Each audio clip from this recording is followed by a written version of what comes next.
that's a pretty lofty goal. You know what they say? Shoot for the stars, and if you fall, you fall right through the clouds, and you fall to your death, and you die, and it hurts. And I've been thinking about what I would do if I successfully went back in time. Like, where specifically do I go? Because if I'm being honest, I actually love everything about my life right now. This is all actually best case scenario. So I necessarily wouldn't want to change anything in my personal life. But then I got to thinking, if I'm gonna be the first guy to travel back in time on YouTube successfully, I feel like I have a duty.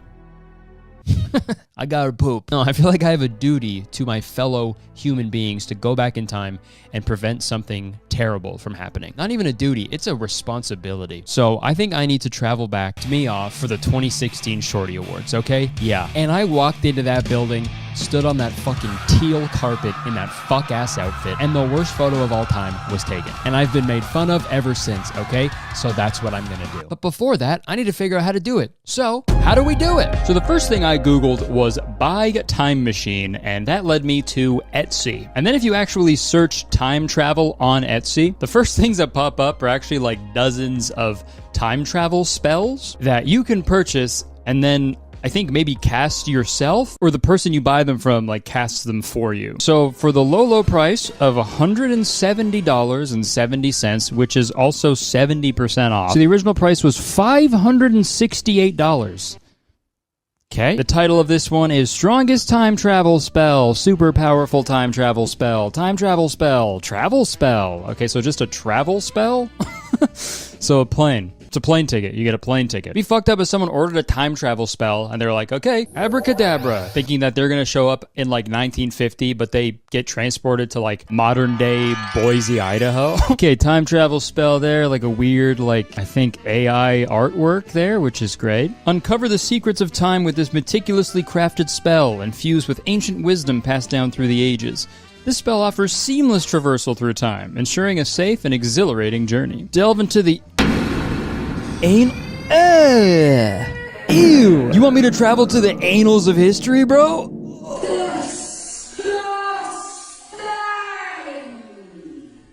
Fine.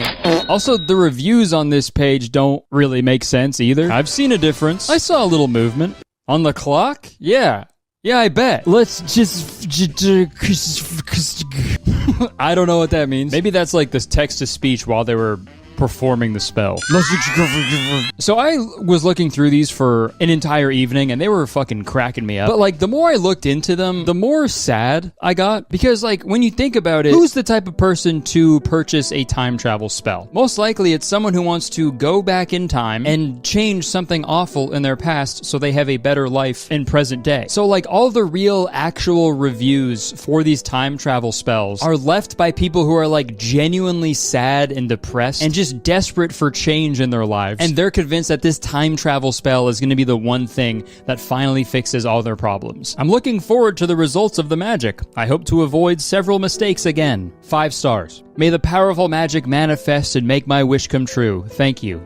5 stars. Good service, and I am waiting for the results. 5 stars. And no exaggeration, every single review for every single one of these time travel spells is 5 stars. But at the same time, every review is waiting for my results. We'll see if anything pans out. Guys, don't rate it 5 stars if nothing fucking happened yet, you know? I am convinced the sellers are for sure oh, by the way, if you don't rate this 5 stars, then the spell won't work. Sorry. But the time travel spell review that really stopped me in my tracks was this one. Hello.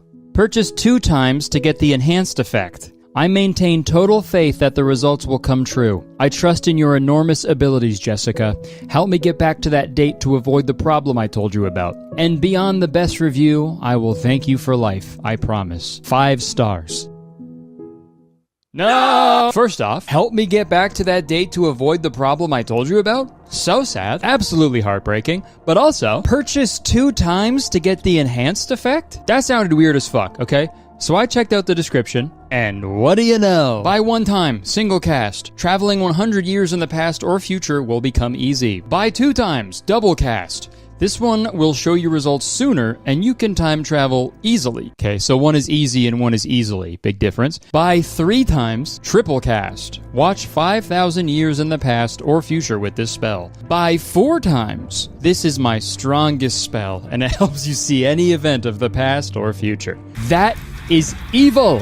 Okay, I'll say it, evil. Evil behavior. Look, man, it's one thing to like prey on people's vulnerabilities and sell them a time travel spell so they can fix the mistakes of their past. But the gall, the absolute gall to be like, listen, if you want it to really work, you gotta buy it 4 times. Maybe that's what happened at the fucking Salem witch trials, dude. Everybody was fine with all the witchcraft and spells. They were just pissed off for being charged 4 times for it, you know? And it's like, dude, if you want to practice witchcraft and spells and shit, go for it, dude. Like, I have no beef with witches whatsoever. But I can only assume that like shit like this on Etsy of like selling these spells to people, that's gotta piss off like actual witches, right? This is warlock behavior, right? Like you're just like scamming people for money and shit. I don't think that's what being a witch is about, right? Just securing the bag. Or maybe it is, I don't know. Every time you see a witch traveling, they're flying private. It's messed up, man. You never see a witch on an economy broomstick, man. Rich witch bitch.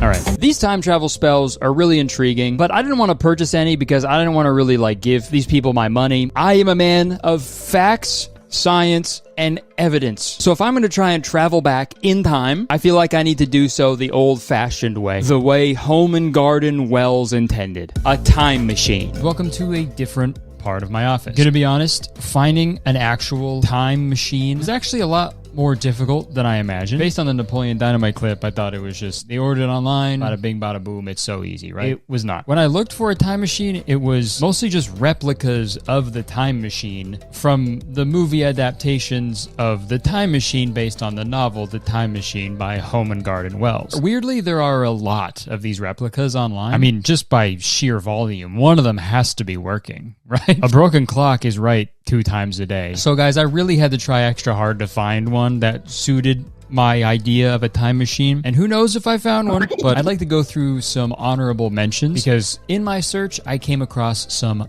gold. Literally. One of the time machines I found is literally just a gold cube. That's it, dude. Just a gold cube, like Minecraft. I couldn't get my hands on one of these, unfortunately. I couldn't really find one for sale anymore, but they used to go for around $200 on Amazon and eBay. And the item description says, this time machine is made of a special material. Secret. It has to be custom made and blessed. It's a little wild to not even say what the material is though, right? That's it's a little crazy. At least give us a hint, you know? You can't just be like, I'll never tell. Like imagine buying like a bag of chips and you look at the ingredients and it's just like, it's actually none of your beeswax. But I found this video of this father and son who purchased one, and when they got it, dude, they didn't even get a gold one, which sucks, but they ripped the paper off of it and it's just like a plastic box. And according to Atlas Obscura, this golden box is a Wiccan / pagan device, so it's a little alarming that these people are just freaking ripping it apart and shit, playing with its corpse and stuff. I would not do that, dude. You and your family will be cursed for always and eternity. I don't know what kind of material, gold, blue. Just fully got radiation poisoning there, 100%. Also, this channel hasn't uploaded in like 3 years, so as far as I know,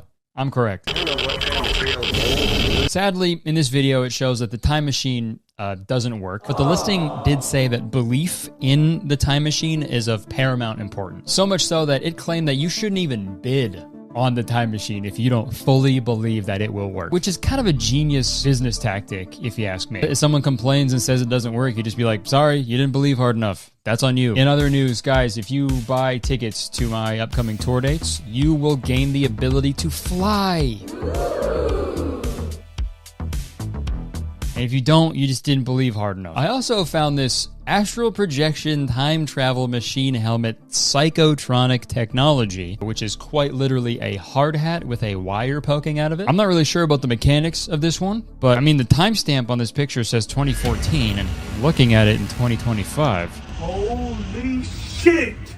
Holy shit. It works. There was a lot of them, guys. There were some schematics for me to build some at home. There was one that was, you know, a little gimmicky for children. And after hours and hours of scrolling for time machines on eBay, just pages and pages, I got through so many goddamn pages. A time machine finally popped up that caught my eye. The Flux Capacitor. Temporal Flux Generator, original design by John Bajak. Rare. This is what I'm picturing in my head when I think about a time machine you can buy online. It's got dials for past, future, a switch for flux capacitor. I hardly know her. And then it looks like some sort of button for charge, whatever that is. Dude, incredible. I didn't know who this John Bajak guy was in the eBay listing, so I researched the name, and it says online that he was a philosopher of computing who published a book titled Cyber Wisdom. He also apparently created and shared schematics of a time machine that you can build. He publicly shared those with people, and I guess people have been building those ever since, and then subsequently selling them on eBay. I also found out that this John Bajak person sadly passed away, but you know, it's comforting to know that his life's work is still seemingly living on in the time travel community. So let's read the eBay listing for this time machine. $380 US dollars. Damn, okay. In 1990, John Bajak copyrighted,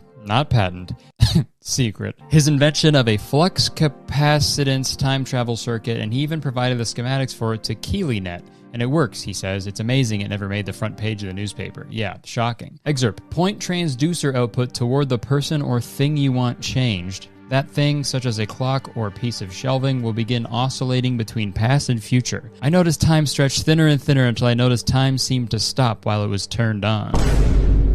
It's turned on? Okay. Freaky ass time machine. Jack was on to relate how his TV exploded, reassembled itself, talked to him, and threatened him.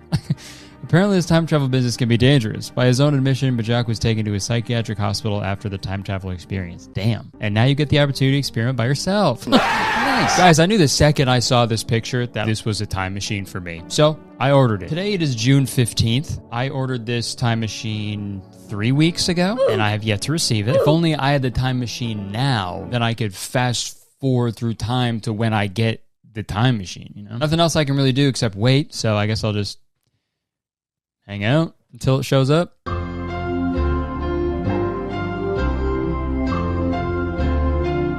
During the 3 weeks of waiting for my time machine to arrive, I unfortunately fell deeper into this time travel rabbit hole, or wormhole, I guess you could say. I fell deeper into this worm's asshole. I did a lot of reading on the r/time travel subreddit, and I found a lot of stuff. There's a lot of crazy, like, anecdotes from people, personal theories, but I want to show you this AMA from a so-called time traveler from the year 2372. Some highlights include them saying that there's going to be an artificial superintelligence named Gira, and Gira oversees and controls every single thing we do. They also say that everybody has guaranteed housing, which is pretty cool. But then they also said, since almost everyone is physically attractive now, cheating is far less common. Nice. No more ugly people. Man, thank God. It was really funny because, like, right after that, someone asked them, like, what life is like in the year 2372. And in response, they say, I'll be honest, I come from paradise. So much so that I've considered ending my life because I can't stand it here. Yeah, take a number, pal. It is also pretty crazy to say that you want to end your life right after you say that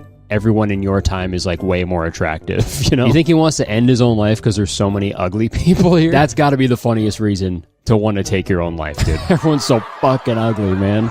His suicide note just says, yuck, you're all chopped. See ya. This time traveler also claimed that Donald Trump is going to be impeached in 2026, so let's go. And if that happens, guys, come back to this video, leave a comment. Please let me know. Please inform me, because if that happens, I actually might believe the rest of the stuff he said. I spent a lot of time reading posts on the r/time travel Reddit, and it's actually baffling how big the time travel community is. And the coolest thing about it was, like, everybody seemed like it was like weirdly supportive and collaborative. There's definitely a healthy amount of skepticism in the community, which is definitely important. But still, for the most part, I feel like everybody in that community is just very curious and fascinated by the concept, and they want to see it achieved one day. Like, every video I see on YouTube of someone testing out their fucking time machine, all the comments are just like people giving their, like, tips and tricks and, like, here's how it worked for me and stuff. And it's like, it's truly crazy that there's this many people passionate about time travel, a thing that's never actually been, like, 100% proven. I guess it's no different than people believing in God and shit and, like, going to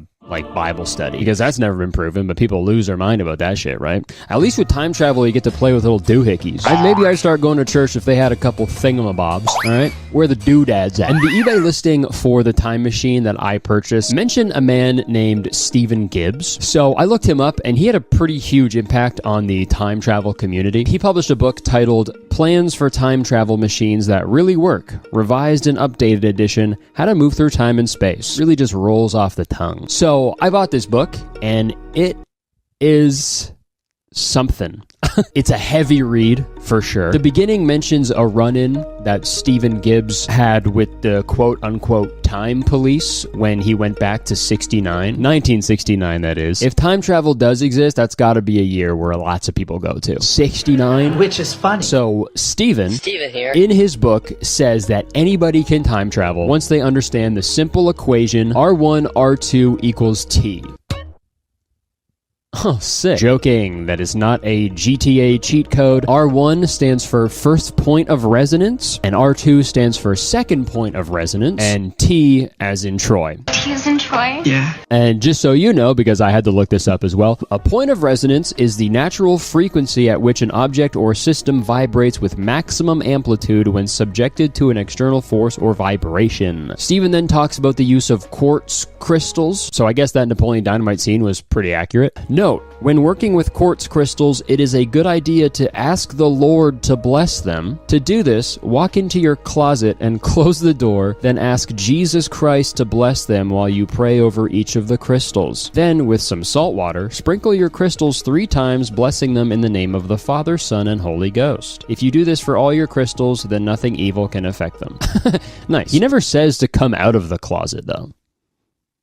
Which I guess is good, because God hates when people do that. And this isn't the only reference to God/Jesus when you look into the history of time machines. Spirituality and religion is like way more prevalent in the time travel community than I thought it was going to be. Like when I think of time machines, I'm straight up thinking of just like a mad scientist type guy, right? With like a crazy looking machine and it's just all science, right? I'm not picturing the fucking Pope, you know? And I don't know too much about Christianity, but I assume the act of time travel would be like blasphemous, right? God created time, right? And has like a specific plan for everybody. So going back and changing the past, you're pretty much like playing God. And that's fucked up, man. The only person that should be playing God? Morgan Freeman. Or maybe it was God's plan.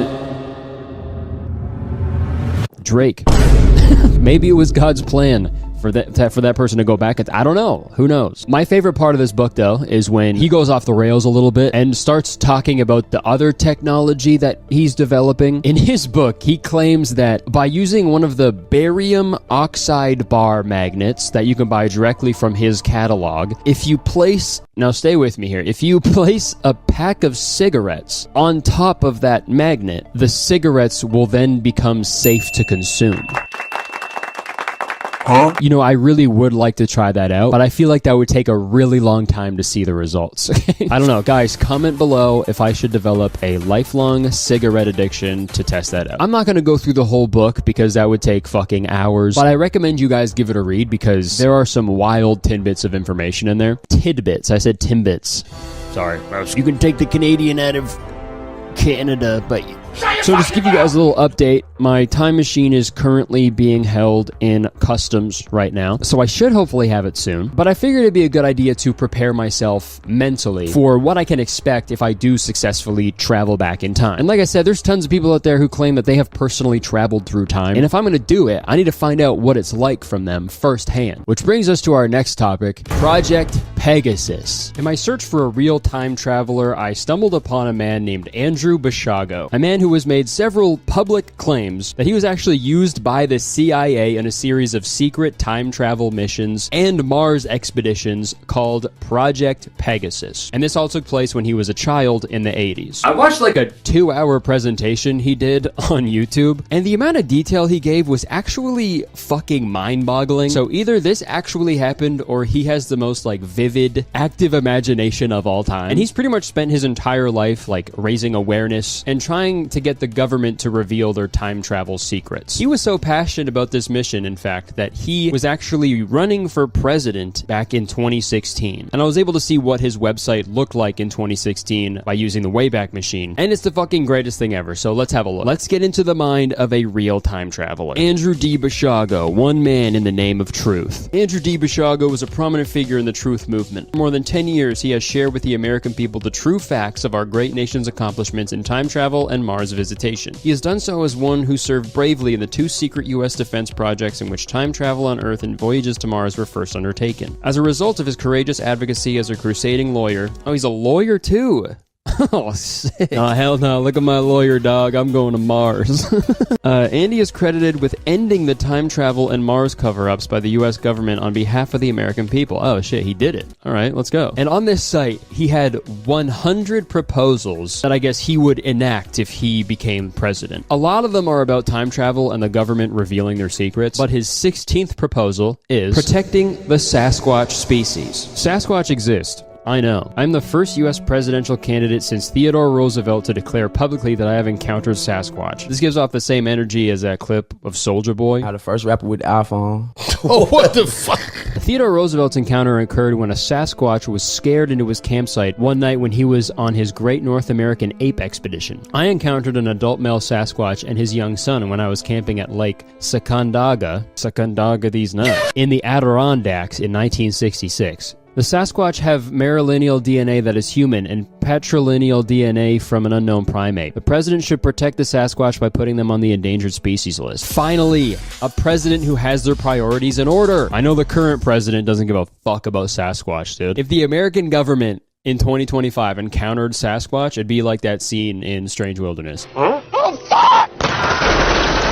And I know you're thinking, like, this is such a weird thing to include in your proposals for presidency, right? But I mean, this guy compared to the guy who actually won the election in 2016? I don't know. I feel like I trust this guy way more. Let's see another one. Developing an ET contact policy. According to a space physics textbook used at the U.S. Air Force Academy in the 1970s, 57 extraterrestrial species are visiting our planet. 4 ET species, the small greys, the tall greys, the reptilians, and the Nordics, are known to be visiting our planet frequently. We need to not only achieve transparency about the ET situation, but also to develop an ET contact policy that is subtle, nuanced, and recognize that the ET species that can reach us across interstellar space might include those that are benevolent, neutral, and hostile to our interests as Earthlings. Let's fucking go. I am all for this. Trump talking about illegal aliens? Boring, racist, dehumanizing, xenophobic. This motherfucker talking about illegal aliens? Cool as fuck. Wicked. Badass. Need I go on? And if you think this guy is a little out there, would it change your mind to know that he was friends with Barack Obama? Yeah. Well, according to Andrew Basiago, when he was a child, he traveled to Mars during a Project Pegasus mission with none other than a young Barack Obama, who he says used to be named Barry. When did you first meet Barack Obama? I met Barry Soetoro, and forgive me if during this broadcast I refer to the president as Barry, because that's how I knew him, when I first met him when I was 18 years old. And this Wired article about his claim says, between 1981 and 1983, Obama is supposed to have visited Mars twice by way of a teleportation chamber called a jump room. Basiago, a fellow chrononaut, told the website Exopolitics that he saw Obama walk back to the jump room from across the Martian terrain. To acknowledge his comrade, Obama is said to have told Basiago, "We're here," apparently with some sense of fatalism. Oh, you think this guy's lying? You don't think Obama actually went to Mars? I believe we can send humans to orbit Mars and return them safely to Earth. And a landing on Mars will follow, and I expect to be around to see it. We've been there before. And think about it, man. Barack. Rock. What's on Mars? Rocks. And is it Obama or Obama? Obviously, Barack's at Mars always. Wake up! I tried reaching out to this Andrew dude several times so I could interview him for this video, but he never got back to me. I don't know if he has access to his Gmail on Mars, but I found someone even cooler, dude. I found an author named Eric Bowen on the time travel subreddit who claimed to have come face to face with 2 time travelers in his life. So I talked to him for a little bit recently, and we had a great conversation about all this stuff. He's never personally time traveled, but he told me about 2 separate times in his life where he's experienced these instances best described as time echoes. This is what he sent to me before we actually spoke. My own first memorable encounter with the time traveler, and I believe in divine personage, came while I was working at Astro World Amusement Park in Houston in the summer of 1980. There was this girl, a regular visitor, who would come and sit next to me aboard the train where I worked, listen to me talk with a gentle smile, and occasionally chat. She seemed, I would guess, about 12 years old. 19 years later, I ran into that same girl at the same park, still apparently about 12 years old. I hadn't aged a day. We didn't speak, but she waved at me and then ran right past me. That wasn't the only time echo. That same summer of 1980, I was carrying an expensive school camera in downtown for a photo shoot and wandered into a rough part of downtown. I was accosted by 2 thugs who wanted the camera. I was rescued by a pleasant, somewhat stocky man in an LTD who picked me up and gave me a ride back to my car, along with some fatherly advice. Again, I didn't think too much of it at the time. 19 years later, I saw him again. Same guy at the restaurant I had a short-term job at as a waiter. Again, I hadn't aged a day. 2 separate encounters with 2 different people. And 19 years later, those same people show up in his life without aging a day. Pretty weird, right? And you can be skeptical all you want, but I believe it. Because what do I know? What do I know? Nothing. I don't know anything. I don't know a damn thing about time travel, okay? So I asked him a question about my upcoming trip to the past. If I do use this time machine, do you have any advice for me? If you develop a time travel machine, or if you get the opportunity to be taken on a time travel journey, my first advice would be don't try to make too big of a change at once. I'm not saying don't make any change, but don't make a big change. Because like I say, there are some big players in this game, and you don't want to spook them prematurely. Okay, that's good news. The only thing I'm changing is the outfit that I wore to an internet award show in 2016. So I think I'll be A-okay. I had a great time talking to Eric, and he was a really sweet guy. So I'm going to put a link in the description where you can buy his novel, Guardian Angel. So yeah, if you want to go support an independent author, go check out his book, man. Show some love. You know what? After all this, I feel like I am mentally, physically, and spiritually ready for my journey through time. The only thing missing is my actual time machine. But the shipping estimate says it should be here tomorrow, so fingers crossed. Let me tell you, man, I had quite the morning trying to get my hands on my fucking time machine that I ordered, dude. So here's what happened. I had the time machine sent to a P.O. box, and it was sent by the National Postal Service of Mexico, which online it says that they don't ship to P.O. boxes, and I didn't look that up until after I ordered it, which was my fault. So I was already really worried about it not ever showing up, and then I got an email saying that the delivery failed. So I was like, fucking sick, Greg. I guess I'm never getting this time machine. I have to reorder it or something and have it delivered to like a home address or something. But I figured I'd check my P.O. box anyway. So I drive over to my friggin' P.O. box, and what do you know? It wasn't there. It was not delivered, which was annoying because on my way there, it said delivery attempted. So I was like, what? Well, which is it? Was it attempted or was it failed? So whatever. I leave my P.O. box defeated. I'm driving home, and then I get a phone call from a random number. So I answer it, and it's the dude who was working at the post office. And he's like, dude, the second you left, a package from Mexico showed up with your name on it. Right on time. Machine. So I fucking turned my ass around, drove back to the P.O. box, and guys, I got it.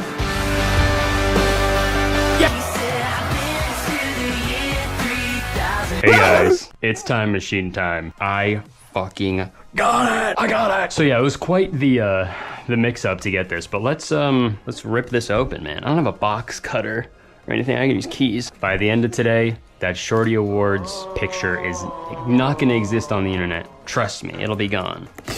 I will say, this is very light. Like, it's like not even a brick weight.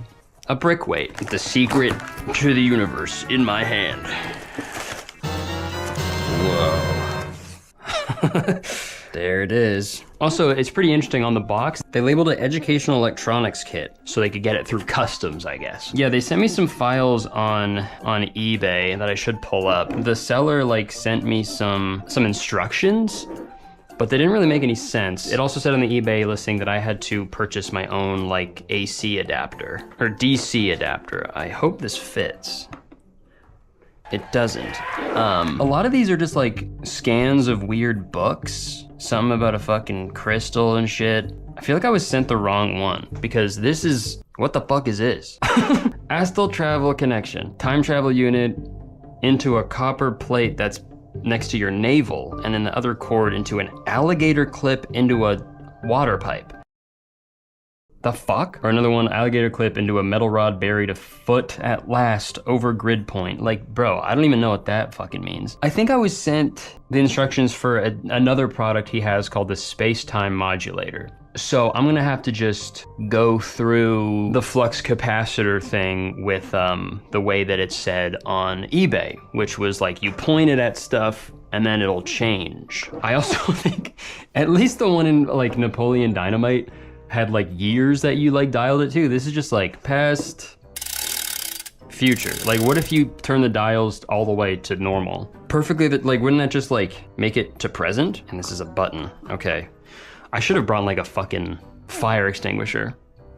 Well, I'm in my podcast studio, so I've got like sprinklers. So, I guess. So that just happened. I will say it is a little weird. I've been in this podcast studio for like 3 years now, and nothing has fallen off the wall. But the second I flipped this switch, I thought this was a time machine, not a friggin' poster fall down machine. What the hell? All right, well, that was fucking weird. What do you guys think is the setting for 2016? So how about future all the way down? Past, this is probably right now. So this would be the beginning of time, and that would be, I don't know, probably like around there, 2016 around there. Okay. Dude, imagine if this worked. That'd be so fucking crazy. The secret, the biggest like scientific mystery solved on my YouTube channel. And like I said, in the eBay thing, when it said like he pointed at a TV and it fucking started talking to him, I got a TV in the back too. So we'll see how that goes. I'm gonna plug this in and see what happens. All right, we got the cord here, and I guess I plug it into somewhere here. Is that even in? Is it in? All right.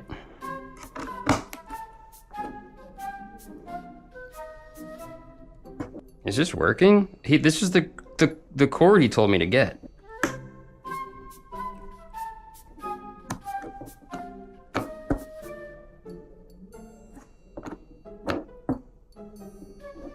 What the hell? Hold on, what is 9 volt plus T? Bruh, is this supposed to go into like a battery? Oh, you attach it to a battery. It told me to get this other thing. All right. Fucking be right back, I guess. I'm back with the goods. It's pretty impressive that something as powerful as time travel, all you need is a fucking little battery. They get from the dollar store, dude. It was like $2. Pretty good deal. Also, I was thinking, this actually gives me a good opportunity because I was caught up in the moment, yet I wasn't really thinking. I didn't really bless this, so I want to make sure nothing evil happens, like in the book said. So, sup? Sup, dude? It's good. It's me, Kurt. I know I've openly talked bear shit on you for probably like, I don't know, 25 years. So I'm sorry for all that. But you know, you gotta forgive me for that. You have to. I just want you to bless this. And the Father, Son, Holy Spirit, I want to make sure everything is safe and no harm is done unto me. And you keep it that way, and things won't get ugly. Okay? If anything bad happens, all right, we'll take this outside. Amen. Battery engaged.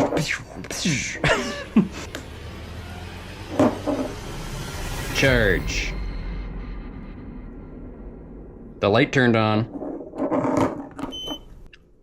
It beeped.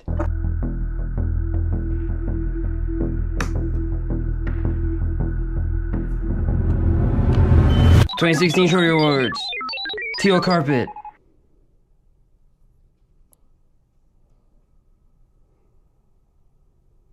Imagine the fucking poster goes back up. What if I say it while holding down? No, I never wore that outfit.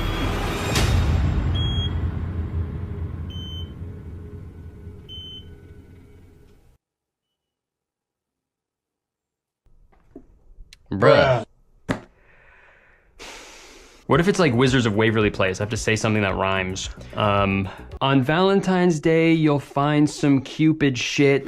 Take me back to 2016 and make it so I never wore that stupid fit. Okay, actually, I don't feel anything different, but I don't know. Let's check. I'm gonna Google Shorty Awards Kurtis Conner. Guys, this is a moment of truth. It's a piece of crap, it doesn't work. What if I just hold it down for fucking ever, okay?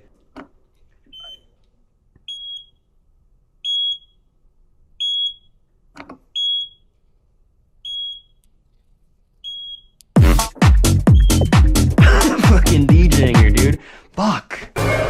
Okay, well, there's that thing with the TV, right? He said in the eBay thing, he pointed at the TV and it like started talking. What if I crank it up to future? It's set all the way to future.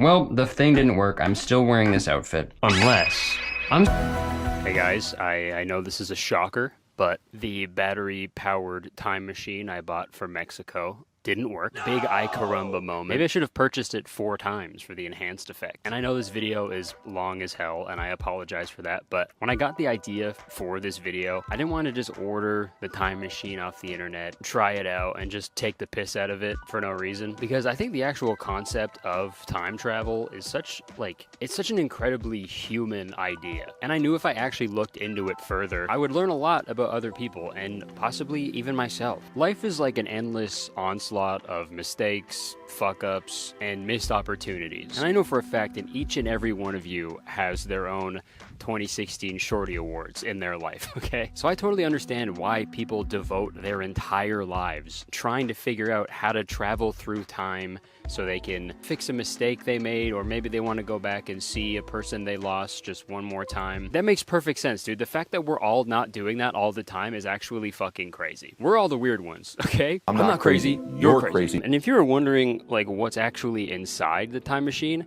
don't worry. So was I. For all I know, inside of here is just a thing that makes a beep noise. Well, I mean, technically that is all it did, so I guess that's a little true. But I was very curious as to what was actually inside of this thing. So I started to remove the 4 screws that held everything together, and I got 1 screw out. Ow! But then I noticed the other 3 screws were, like, stripped, so I had a really hard time actually getting them out of here. So I left my podcast studio and I had this idea to do this like Office Space parody, you know, that scene with the copier or the printer or whatever the fuck, and they like beat the shit out of it. I was gonna do that with this. But when I brought it home and started to like crack it open in my backyard with a hammer, I realized something. If I do that, I am no better than that father and son who got radiation poisoning from the magic golden cube. I'm gonna be honest, I don't think I'm supposed to see what's inside of here. I really don't. I'm gonna hold on to the belief that this is actually a working time machine, because if I crack this thing open and it really is just a machine that goes beep when you press a button, then that would mean I actually did not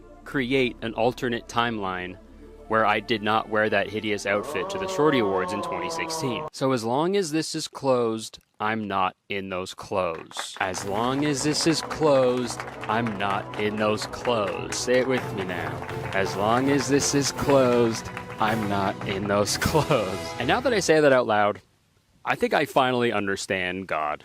Okay, straight up, I understand religion now, okay? You know, the thing you believe in, it may not make sense. All logic and reasoning may be telling you otherwise. But sometimes, man, you just gotta have faith. Obama went to Mars. Magnets make cigarettes healthy. It's all real, bro. And earlier in the video, I didn't understand the correlation between religion and time machines, machinery, right? But now I get it. God created angels to be his messengers, and then he created man in his own image, right? Also, sorry, quick sidebar. You can't be like super religious and have a problem with pronouns at the same time, okay? Because super religious people have no problem capitalizing the H whenever they refer to God as he, him, his, you know? So if they can do that, I think they can handle a simple they, them, okay? Sorry, back to what I was saying. God supposedly created angels to worship him and send out his messages. Bro, All computers do all day is worship us and help us send out our messages. Not to be insufferable and reference a Tumblr post I saw, but every time a computer is courteous or kind to you is because it was programmed to be that way. I hope you think about how angels too were made to serve and worship their creator, and I hope you want more for them too. And when God was done with the angels, he then created man in his image. Just like how we are making AI communicate with like human-like qualities and tendencies, right? And now I'm not saying we're all God, necessarily.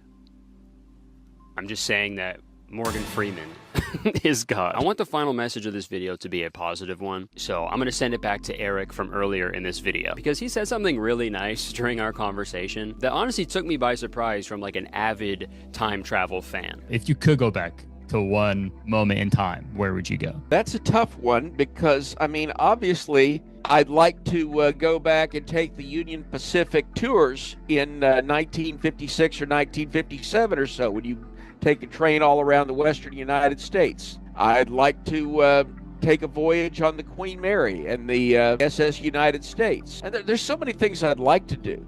But if I had to pick one, right now, I would just say I am looking forward from here. I'm not really looking to the past. I want to see how this plays out. Well, I want to see what happens next. Let him cook, dude. Guys, we're all traveling through time every second we're alive. How cool is that? Don't look back and be sad about the bad outfits you publicly and proudly wore. Look forward to the fact that you learned a lesson and you'll never wear those bad outfits again. Life is a time machine, bro, and it's free. What the fuck? I spent like $300 American on this thing. You know how much that is in Canadian? Like $1 billion. So I guess the final message of Hey Toronto, I just released more tickets for my special taping on December 14th at the Danforth Music Hall. So click the link in the description to get your tickets right now. And I've also got more Canadian dates coming up in the next few months, so get those tickets as well. See you guys soon and enjoy the video. Folks, I'll say it, being a man is hard these days. It has never been more difficult to navigate the male experience than right now. Whenever I'm sitting down on the bus or the subway, women are always getting in the way of my legs. It's like, hello, I'm trying to spread out here, you asshole. It's relentless, you know, day after day with these relentless attacks from women. Oh, I left the toilet seat up? Yeah. That's cause there's my pee on there. And I didn't feel like cleaning it up. I am joking, obviously, but I do genuinely think it is the weirdest time to be a man on the internet right now. Not the most difficult by any means. It's kind of been smooth sailing forever for us dudes, but it is a weird time to say the least. There's a lot of weird men online grifting off of young, lonely, vulnerable men by promoting this a weird, like skewed, dated, and harmful version of masculinity. And I've noticed now, like, a lot of young men feel emboldened to engage in misogynistic behavior because of who they regularly watch online, or who knows, maybe it's because of the man who is currently the president of the United States. Grab him by the pussy. Who knows? And there's a certain trend going on right now involving a specific type of man that I really want to talk about today. Not only because I think it's very interesting, but also because I've kind of somehow become one of the fucking poster boys for this genre of man. And I'm of course talking about performative males. Now I know you're all probably thinking, what is a performative male? Is that those birthday cards that sing when you open them up? Yes, technically that is performative male, but I am talking about performative men. If you look up performative males on TikTok, you'll be bombarded with videos of dudes holding tote bags, drinking matcha lattes, listening to Claro, and clipping labubus to their belt loops. Now, unfortunately for me, I actually do all those things sometimes, except for clipping a labubu on my belt loop. I do that all the time. I am kidding, by the way. I do want to go on record and say that I think labubus are dumb and weird. If you want an ugly little freak attached to your hip all day, just have a baby. Other than that though, I don't see an issue with all the other stuff. Tote bags fit all my crap, matcha lattes taste really good, and Claro makes good music. But the reason this type of man is labeled performative is people assume they aren't actually being genuine. People think it's all an act, a performance, if you will. The common opinion about this genre of guy is that they're only dressing this way and behaving like this so they can attract progressive women, so they can then slide their willies in their hoo-ha. And you've seen these guys. These are the dudes reading feminist literature outside of cafes. They're writing poetry, keeping spare tampons and pads in his tote bags because he's an ally. Oh my God. Is he an ally or ally? But obviously people are a little skeptical when it comes to the sincerity of these men. But real quick, you are lying if you say you've never pretended to be interested in a certain topic to attract a specific person. Dude, I remember there was a girl I had a crush on in middle school, and she was like a huge fan of the Montreal Canadiens. So obviously I changed my MSN profile picture to the logo of the Montreal Canadiens. And every week, little 12-year-old Kurt would just be like, how about that game last night? And I never watched a single game, dude. I couldn't, okay? I was too busy playing Adventure Quest and watching Chris Angel Mind Freak. But if she knew all of that, she wouldn't have talked to me. I mean, she didn't really talk to me that much about the hockey team either, but still, obviously it's a little different pretending to like a hockey team and then pretending to think like women are people, but hockey, feminism, I think everybody has been performative to an extent. I'm a different person with my grandparents than I am with my best friends. It's a part of life. We put on slightly different performances based on who we're with. Look at Travis Kelce with his ex, and now look at Travis Kelce with his current partner. Wow. But this trend of performative feminist men has absolutely exploded these past few months, and I unfortunately have been lumped into this group, mostly because I look a lot like these dudes. Mullet, mustache, tattoos, you know. And I can take the criticism to a certain extent, but I gotta defend myself a little bit here. Because guys, I have had this look for fucking years, bro. I grew a mullet way back in 2020. I grew a mustache a year after that, and I started getting tattooed 12 years ago. Do not cite the deep magic to me, witch. I was there when it was written. And also, dude, the whole reason that performative males are doing this is so they can get with women.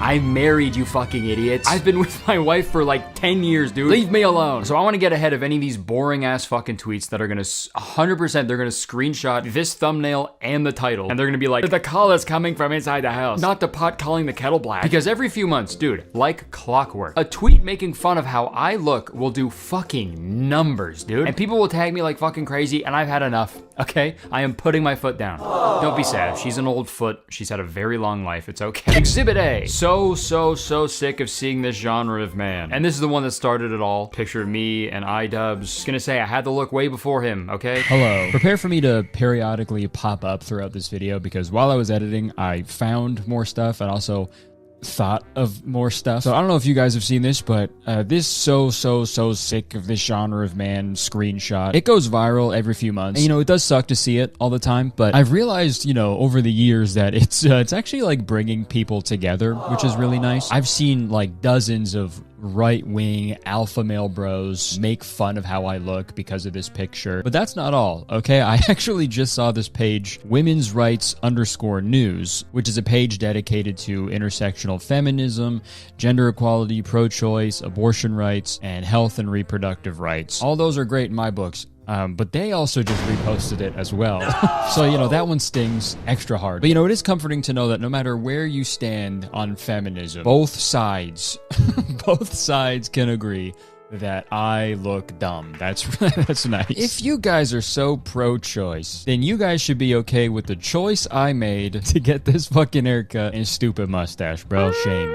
Shame on you guys. And another one. There's a factory out there manufacturing this specific kind of man, and I'm going to find it and compromise its structural integrity with a pressure cooker. Hobo Johnson? Come on. What is this genre of man called? 9 million views, dude. I used to love this picture of me, and I would like to formally apologize for its consequences. Oh yeah, and this one, we got a video next. Is this a safe space to say that I have a strong dislike for this specific type of man? Oh yeah, got me good. Ouch, that one stings. How dare you put me in a slideshow with Jacob Elordi and Hassan Piker? How will I recover from that one? And then there's the most recent one. Performative male or 1980s serial killer. How many can you guess correctly? And then there's pictures of guys with mustaches. And you know what? I'll admit that one's pretty funny. You know, at least it's creative. It is pretty shocking seeing how similar I look to a 1980s serial killer.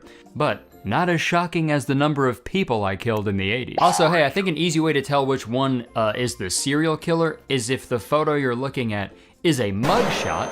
I don't know if the guy posing for a selfie with an AirPod in his ear is the 1980s serial killer. And some of the comments on this post are fucking crazy. There's no difference. One kills your body and the other one kills your soul. How bro felt after commenting that. Also, very funny to say that there's no difference and then immediately explain the difference. Thankfully, people are defending me in the comments though, so that is very nice of them. Thank you guys. Kurt, don't listen to them. We won't let them hurt you. Kurtis has been rocking a bullet and a mustache. A bullet? Kurtis has been rocking a mullet and a mustache forever, and he has a wife. I don't think he's performative. Joke's on you, I am performative. I'm a fetus. How is Kurtis up here with the others? Man does a video on the game chair. Is that secretly a feminist performance? First off, not a chair. That's a chair. But yes, it is actually. That video of me sitting alone on a Video Gear command center crying about my dead stepfather, that was actually done to impress people. Like, why the fuck do I get looped in with this shit? I don't understand. My last video was me and my friend playing with a mind flex. If you watched that video and you were like, what a performative man, you actually have a hollow head. There's nothing in there. Hello again. So while I was editing this video, I found like way more examples of this, but I saw one in particular that was just truly batshit insane. There was an Instagram reel with a wolf in sheep's clothing, and it also had the classic picture of me and iDubbbz in it at the end. So first off, you're calling me a wolf? Okay. That's fucking cool. Thank you. Wolves are awesome. Inside of me are 2 wolves, and I am both of them. But that wasn't the craziest part of it, dude. The craziest part was the comment on this Instagram reel that got 6,300 likes. I'm soup happy. I'm soup happy are finally recognizing Kurtis as performative. For real, he honestly pisses me off. How is he performative? What did he do? It just be the vibes, Loke. Like every time he talks about politics, it's so surface level and safe, and he talks about them a lot. He'll just say stuff like, guys, now hurting people is not cool, I'm calling this now. One day something's are gonna come up about him, because I don't know. There's something that's just off. Hey dude, and I say this with so much love. Touch grass. Literally, open your front door and walk outside. It will do wonders for your brain, I promise. This is why I try to ignore anything I see about me on the internet, because people are just so fucking cooked, man. Like, could you imagine if a judge was like, now I know all the evidence points towards the crime being committed by a completely different person, but I don't know. It'd just be the vibes, low-key. Send him to the electric chair at once. And also, dude, this part of the comment, he only talks about politics at the surface level. Yeah. Yeah, I'm a comedian, man. I don't have a fucking degree in politics. And also, I don't think this person does either, based on all their fucking spelling mistakes, dude. Sorry I don't give a fucking 100,000-word dissertation in my videos every time I talk about fucking politics, bro. And I'm sorry, if you're clicking on my videos expecting that, you're an idiot. I feel like I've subtracted IQ points from my brain after researching shit for this video, but I just had to talk about that after seeing that, because that was truly wild. What the fuck are we talking about, guys? Let's all just go outside. All right, back to me. I guess I've made several videos sort of denouncing toxic masculinity and misogyny and stuff, so I guess I'm performative for doing that, but I mean, that's... And obviously, it's annoying to see people, you know, make assumptions about you and your character. I'm not gonna sit here and be like, I don't care what anybody says about me, because then I'd be lying. And to an extent, I think you could call any YouTuber or creator performative, because you're only seeing what they choose to show you. This is a performance for an audience, okay? And don't get me wrong, I understand the frustration towards this type of man, because it can be hard to discern when people are being genuine or not. So with this video, I want to figure out if there is actually a foolproof way to learn whether or not a man is actually being performative. And according to engagement farmers on the internet, I am an authority figure on this subject, apparently, so what I say goes. I have compiled a small sample of performative males, and I thought it'd be fun to look at some of the accused, and together, we will get to the bottom of this. So let's start with our first performative male. I think it's really funny that I dress like this and give off like tough, like a tough sort of thing going on. And then I cry to Phoebe Bridgers in the shower, and I listen to C Rose and Boy Genius. And the dichotomy is crazy. But I don't even listen to hardcore music that much. Look at this shirt. It's my friend's tattoo brand. Anyway, I'm gonna go. Later. All right, bro. That was not, I didn't like that. I did not like watching that one. It's a little weird to cry to Phoebe Bridgers in the shower. She'll be fine. It's just water. I think after watching this video, my gut is leaning towards performative, because like, you can dress however you want and listen to whatever you want. Truly, nobody gives a fuck. But to set the camera up and then just keep talking and then just post all of that? Come on, man. I do feel bad that people were really making fun of him for this, but like, I don't know, you gotta have a little self-awareness, pal. You know what I mean? Could you imagine someone saying this to you in person? Crazy how I like look this way, but like, I'm sensitive and shit. I actually think Boy Genius should be called Girl Genius, because they are.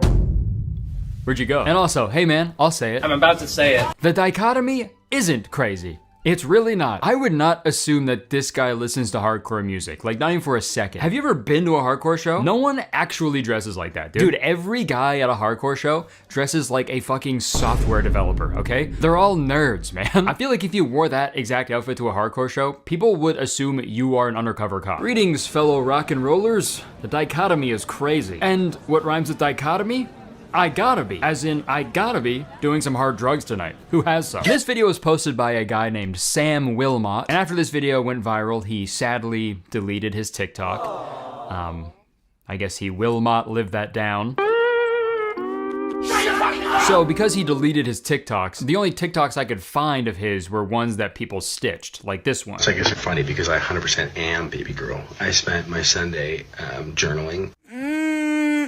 Yeah, so I guess another performative male stereotype is journaling, which I'm not even 100% sure like what that is exactly. Okay, I just looked it up. Journaling is the act of writing what you have done each day, sometimes including your private thoughts, feelings, and goals. Okay, so like a diary. It's a diary, right? Your masculinity is so fragile you can't even use the word diary. Come on, bro, man up. Man up and call that shit a diary, okay? And you can use it as a verb, I'm sure, right? Yeah, I spent my Sunday diarrheaing. Also, maybe this is just because I'm immature, but personally, I can't picture a dude like genuinely like sitting down and journaling. I don't want to say like guys can't journal, but I just like, me personally, I can't picture doing that. I just feel like guys don't take things seriously enough to actually do that, right? Especially someone who's pretending to journal to get with women. Hey, what are you doing? Oh. This is so embarrassing. I'm journaling. Oh my God, I love that. What do you write in your journal? I think the better question is, what don't I write in my journal? From my deepest, darkest fears to my hopes and dreams and anything in between. It's a glimpse into the inner workings of my mind, and I find it really therapeutic to just get out my thoughts and feelings on paper. That's beautiful. Yeah, it is. Yeah, I've got a large iced matcha latte for Braxton. That's me. I'll be right back. I'll be here.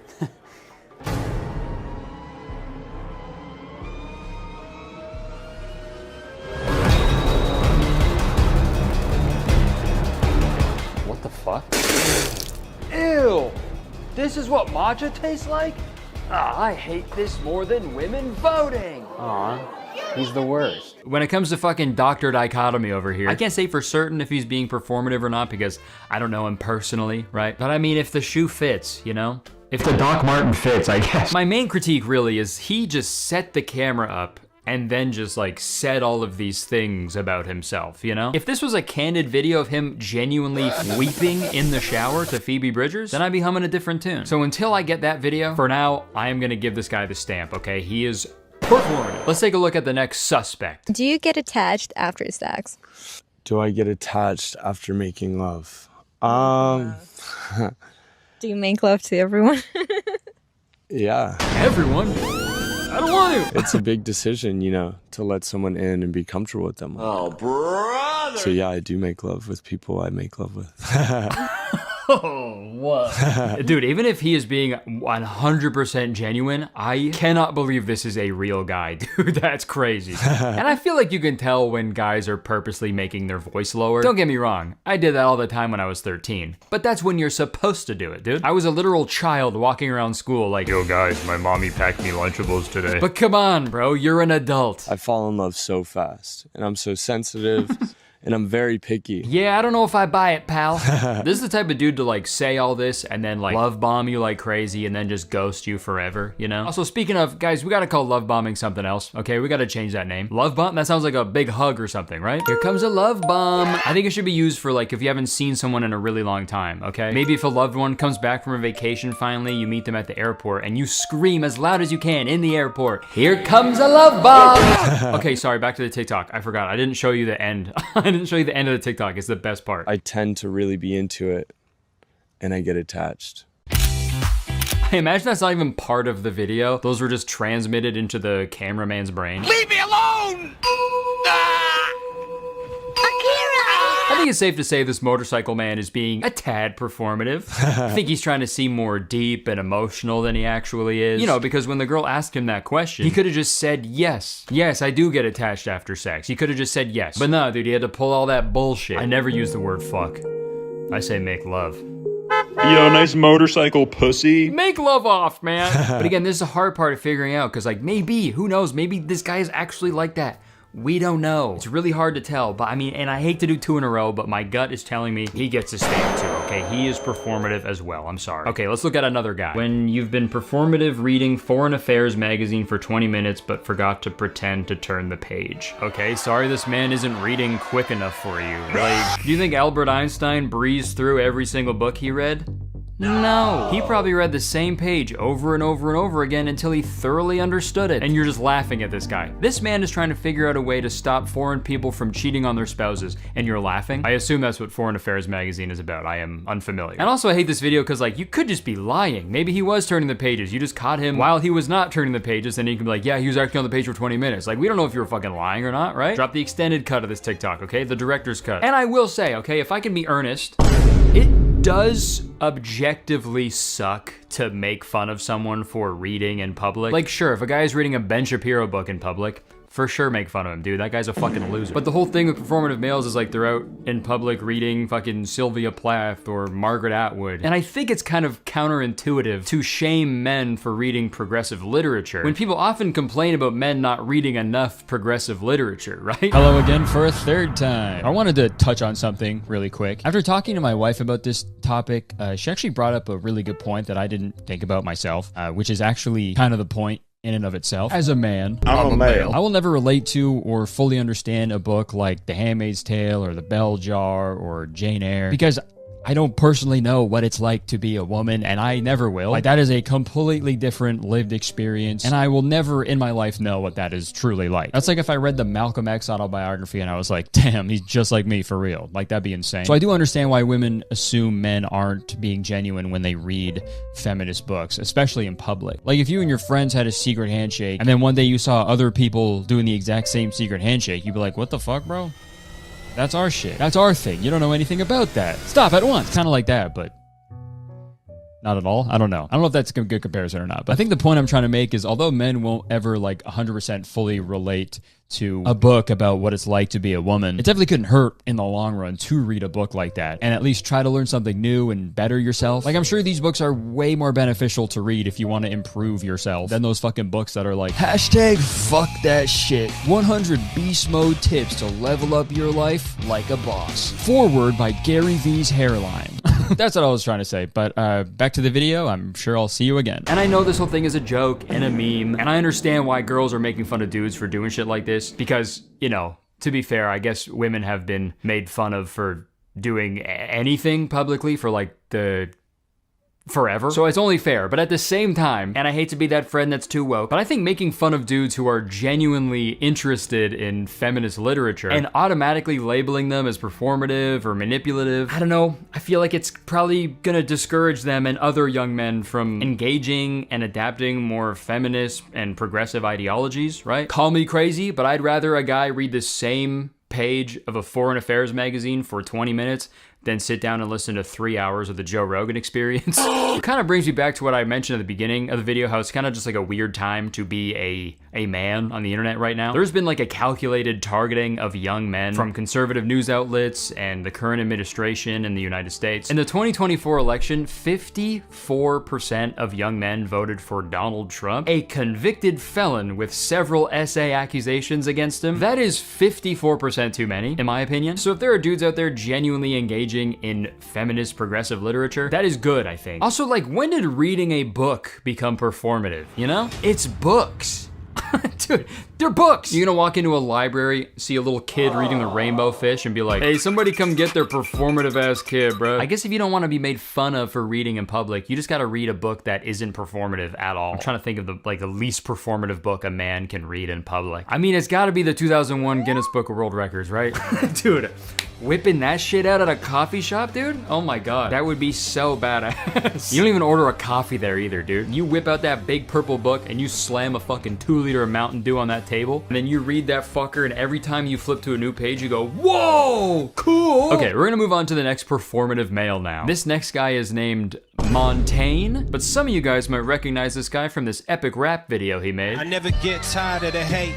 You gotta be good before you ever be great. And I know the hate comments only happen cause they boy. Cut it, boy. Cause they boy. And then obviously everybody was calling him the cut it boy guy. Cause they boy. Cut it boy. But this guy makes a lot of videos where he's like, do you guys want to hear another disgusting secret about men that they don't want you to know? And then he'll just go on to say a bunch of stuff that doesn't really make sense to me. Okay, his standards while he's drinking are not the standards that he's gonna have when he wakes up. Cause they boy. But he uploaded a video recently that some people have labeled as performative, so let's check that one out. Every single man that you will ever meet for the rest of your days as a single person, okay, is simply a combination of every woman's cool traits that he knew before you met him.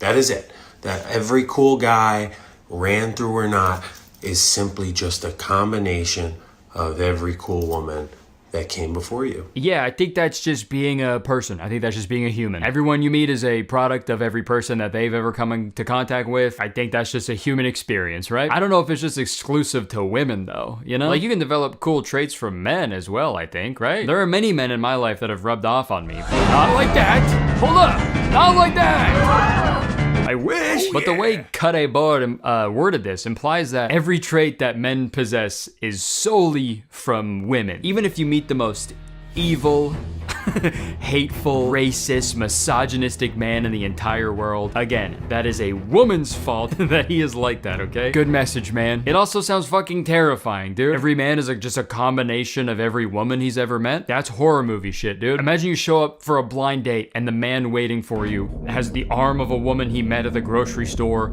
the legs of his mom, the eyeballs of his second grade English teacher, the mouth of his ex-girlfriend, and he's just like, hey, boy! This is also frustrating because, like, dude, his video implies that men are incapable of being good role models for other men, which is just untrue. Don't get me wrong, there are obviously millions of bad role models for men out there, especially on the internet. I feel like the bar is pretty low to be considered a good role model for men, but still, that doesn't mean there aren't positive traits that you can get from the men in your life, right? For example, my stepfather, may he rest in peace. He taught me so much, dude. He showed me how to cut my hands underneath a hand dryer in the perfect way to make a really loud fart sound.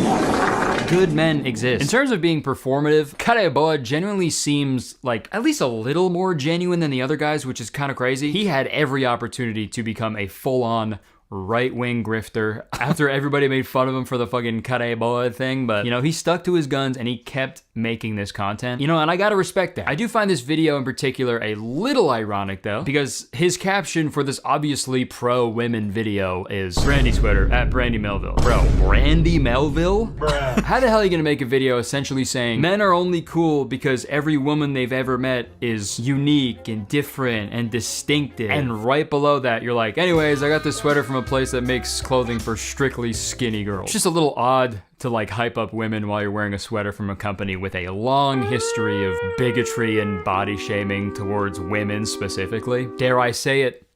The dichotomy is crazy. But like I said, this trend of performative males, or the trend of making fun of them at least, has absolutely exploded. And when things get popular these days, they have a contest about it in local parks. So I have seen tons of videos on TikTok of these performative male contests all over North America where dudes will show up and perform as performative males to win the title of most performative male. This one was actually kind of cool. It was kind of like a fashion show where each contestant walked and showed off their books and tote bags and lattes. And it's actually bringing people together, which is actually kind of nice. But I gotta say, you guys are fucking amateurs, bro. Coming from the leader of the performative males, you guys blew it. I know an easy way to win this shit. While everyone is walking in the circle, showing off their stuff to the crowd, here's what you do. You hang out on the outskirts of the circle, and you're reading The Handmaid's Tale, and you're sipping a matcha latte. You're not even paying attention to the fucking contest that's going on, because you're too cool for that shit. And that's when you pull out the Claro record, and then you fucking drive out of there, dude. And a few weeks later, you'll get your prize in the mail.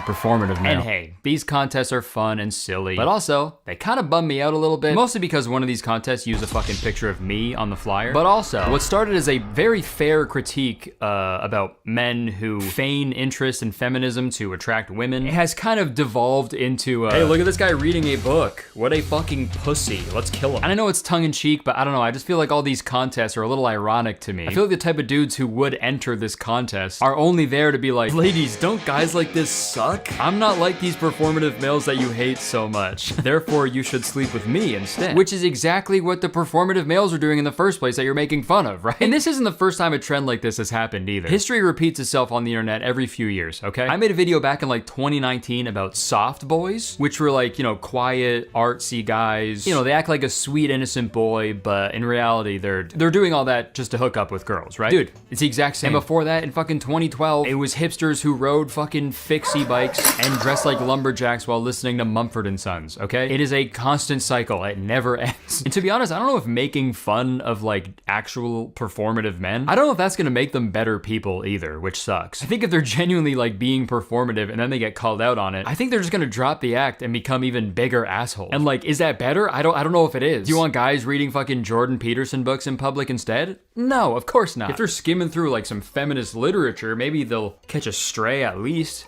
You know, a shred of knowledge, you know, who knows? I just really hope that this trend isn't giving people the impression that being progressive and reading feminist literature is a bad thing and that you deserve to be made fun of for doing so. Sadly, it's like already making men like proud of not reading books. Like this video I found of a guy bragging about being an anti-performative man. Yeah, he's got videos of him lifting weights, you know, and watching sports, pictures of him playing video games. Which when you think about it is very funny because he's like saying all this, he's not a performative man, but like he's kind of just performing for a different group of people. Which kind of brings me to the point I think I'm trying to make in this video. Like I said in the beginning, it's a very odd time to be a guy. So I mean, it's kind of a weird time to be a person in general, but for centuries, humans have performed for one another to a certain degree. It's literally what we do. We dress a certain way to let people know what we're all about. We talk different ways with different friend groups. And people often exaggerate things about themselves to seem a little more attractive to people, right? Even in the animal kingdom, this exists, dude. Peacocks?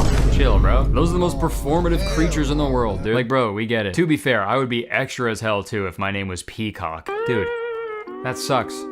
That's like being named Poop Butt. But with the rise of social media and the fact that everybody has a top-of-the-line video camera in their pocket 24/7, we now have to subconsciously perform for everybody all the time, even when we're not using our phone. People put specific things for their profile picture and their bio. Like you're putting on this persona that you want to show others. It's just all a performance all the time to every single person in the world forever. Because you don't know when you'll end up as the subject or, if you're lucky, the background character of someone's fucking TikTok. And this happened to me, dude. I went to a Blue Jays game last summer and I ended up in the background of these fucking kids' selfies. And then one of those kids' sister posted a fucking TikTok about it. Look at that.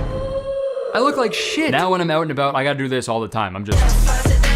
In all seriousness, I think to live is to perform. And you kind of have to accept that everyone in your life is performing to a certain extent. So it's important to have like genuine conversations with the people in your life to see what they're actually all about. I feel like I use this analogy a lot, but it's kind of like the Philosopher's Stone or the Sorcerer's Stone to the Americans. Like instead of trying to use a false interest in feminism to attract women, if you just genuinely like read feminist literature and actually learned like the basic ethical principles of feminism, I feel like in turn you will just naturally become a better, more well-rounded human being, which in turn will make you more attractive to women, which is what you want in the first place, dude. So everybody wins, dude. Ladies, you gotta start quizzing these dudes. Oh, you're a feminist? Name 5 songs. In conclusion, if you are a young man watching this video, dress how you want, listen to what you want, drink what you want, but make sure it is what you want. Don't try to change who you are to attract people because it is not going to work in the long run, okay? And that is coming from a happily married man, okay? I know what I'm talking about. These other fucking dudes who are like, I'm an alpha male, this is how men are. They're all single, dude. They're alone, they're lonely. I know what I'm talking about. And also, I will say this, you can call me performative all you want.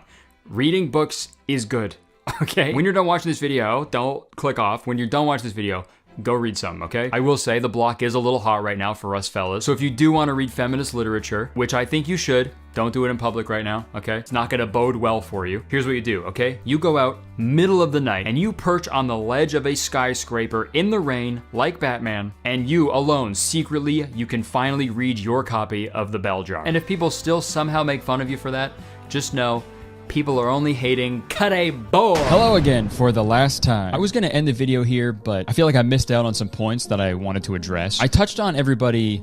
Wait. No, I didn't. I touched on everybody being quote unquote performative all the time because of social media, but I feel like I didn't talk enough about how people are using the word performative in this particular sense. I just want to drive the point home that seeing a man dress or behave in a feminine way and automatically labeling him as performative, it's really just a creative, like, roundabout way to perpetuate patriarchal ideologies. Because what you're essentially saying is men should only look one particular way, and that is big, tough, and manly, while women are the ones that should be behaving in this more feminine way. When in reality, people should be free to look and behave any way they want to, regardless of societal gender norms, you know? Like, I swear this performative male trend feels like a fucking anti-woke psyop that was created so young people can, like, covertly engage in, like, 1950s sexism, you know? Like, it harkens back to, like, the 90s and the early 2000s when people were using the term metrosexual. You remember that shit? Like, if a guy just brushed his teeth and got regular haircuts, people were like, what the fuck, bro? Like, oh, Mr. Metrosexual over here, dude. But again, I think making jokes about performative men is fine, you know, because I fucking just did that for a half hour. But to be honest, I really don't know if any of these guys I talked about in this video are actually performative, because I don't personally know them. Just like how those people on the internet were labeling me as performative, right? They don't personally know me either. So I'm no better than the people I was complaining about if I'm over here labeling all these dudes as performative as well, right? So with that, I would like to revoke all my performative stamps that I gave out during this video. And I would like to replace all of them with a cornball stamp, okay? Because I can say with full confidence that all those videos I watched were corny as fuck, okay? Moral of the video: someone pretending to be someone they're not in order to, like, get laid, that's gross. No matter what, that's disgusting. But it's especially gross if the person they are pretending to be is a feminist, because that adds a whole other layer to it, you know? Feminism is the advocation of gender equality, so if you're pretending to think of women as your equal in order to have sex with them, then therefore that means you, like, automatically think less of them, which is kind of fucking crazy. So if someone is doing that, make fun of them like crazy. They absolutely deserve it. I don't know. If someone is just fucking reading a book, drinking a little green drink, and carrying a tote bag, all the power to it, man. Go nuts. But my mission at the beginning of the video was to see if there's an actual definitive way to tell if a man is being performative. Like, how can you really, like, see 100% for certain that a man is performative? And I think if you really want to see a performative male, you should come see me perform at one of my shows. I am literally a man performing all over Canada in November and December. These are all the cities. And guys, tickets are still available to my special taping in Toronto. It's going to be awesome. Okay, thank you so much for watching. I hope you guys enjoyed it. If you did, please press the like button, okay? Because believe it or not, one like equals one mustache hair I will pluck from my face. Yeah, leave a comment. Let me know what you think about all this shit. I feel like this is one of those videos that people will be much more knowledgeable than I am about this, and I'm excited to read the comment. All right, that's it. I would stick around, but unfortunately I have some diarrheaing I gotta do. See ya. Folks, it's the holiday season, and in the words of Justin Bieber, "Baby, I wasn't trying!" And in the other words of Justin Bieber, it's about time for you to act merrily. It's about time for you to give to charity. Christmas is all about being generous and spending quality time with your loved ones, right? Wrong. Christmas time is about owning the libs. The woke mob has gone too far. Pretty soon it's gonna be Frosty the Snow them. And I'm fucking pissed. Yeah, guys, where most Christmas movies will focus on the heart and soul of the holiday season, the Christmas movie we're gonna talk about this year focuses on how the woke left is ruining Christmas for everybody. And that movie is called Jingle Smells. It's available to watch for free on Tubi, which is always a good sign. And guys, I've said this before, I'll say it again. Every movie is good, and I stand by that, but I don't see Jingle Smells as a movie at all. Like, that does not fall under the movie category. And you'll know what I mean when we get into it. I actually found out about this movie from a creator on TikTok named Nulls, so I just want to give a quick shout out to them real quick. So Jingle Smells was released in 2023. It premiered on Rumble, and this film is especially unique because it was executively produced by the Fox News superstar Sean Hannity. And if you're unfamiliar with Sean Hannity, let's do a quick run through of his accolades. He was named in a defamation lawsuit against Fox News for spreading misinformation regarding voter fraud. He was accused of sexual misconduct in a separate lawsuit in response to Donald Trump bragging about grabbing women by the pussy. He said this: King David had 500 concubines, for crying out loud. He's engaged in homophobia, Islamophobia, xenophobia, pretty much anything awful you can do as a journalist. Sean Hannity has done it. He was also a fucking D1 Obama hater, bro. Like, he did not fuck with Obama whatsoever. And I'm not gonna sit here and say Barack Obama was a perfect president, but at least he looked good, man. Barack Obama was dripping in swag. No, he was drowning in it. Sorry, I misspoke. I said droning. Drones. Sean Hannity, the producer of this Jingle Smells movie, famously criticized Barack Obama for putting Dijon mustard on a hamburger. You got like a spicy mustard or something like that, or a Dijon mustard, something like that. All right, Dijon mustard. I hope you enjoyed that fancy burger, Mr. President. Dude, a bottle of Dijon mustard's like fucking $2, man. It's genuinely so funny to get pissed off about that and then also endorse Donald Trump, who lives in a fucking solid gold mansion. That's like super villain shit, man. So if someone like Sean Hannity wants to produce a film, you know it's gonna be incredible the whole way through. So without further ado, let's watch Jingle Smells. The movie starts with a news broadcast from, you guessed it, Sean Hannity. Pro-God, pro-military. This is also when we meet the main character of the film, Nick. He's locked up in a jail cell at the prison for violating his parole. Come on, Nick, you're killing me with that little guitar. It's weird though, because they never say like what he's on parole for. Like we have no idea if it was like petty theft or like murder, like who knows? This is also when we find out that Nick's dad is the chief of police. You do this again, I'm not letting you out. Let him out. It's so great when conservatives are always like, no, guys, cops are the good guys. Trust me, there's only a few bad apples. We should give them more money, actually. And then they go on and make a movie where in the first 2 minutes of the film, the police chief is literally bending the rules of the law for his own benefit. Like, good job, guys.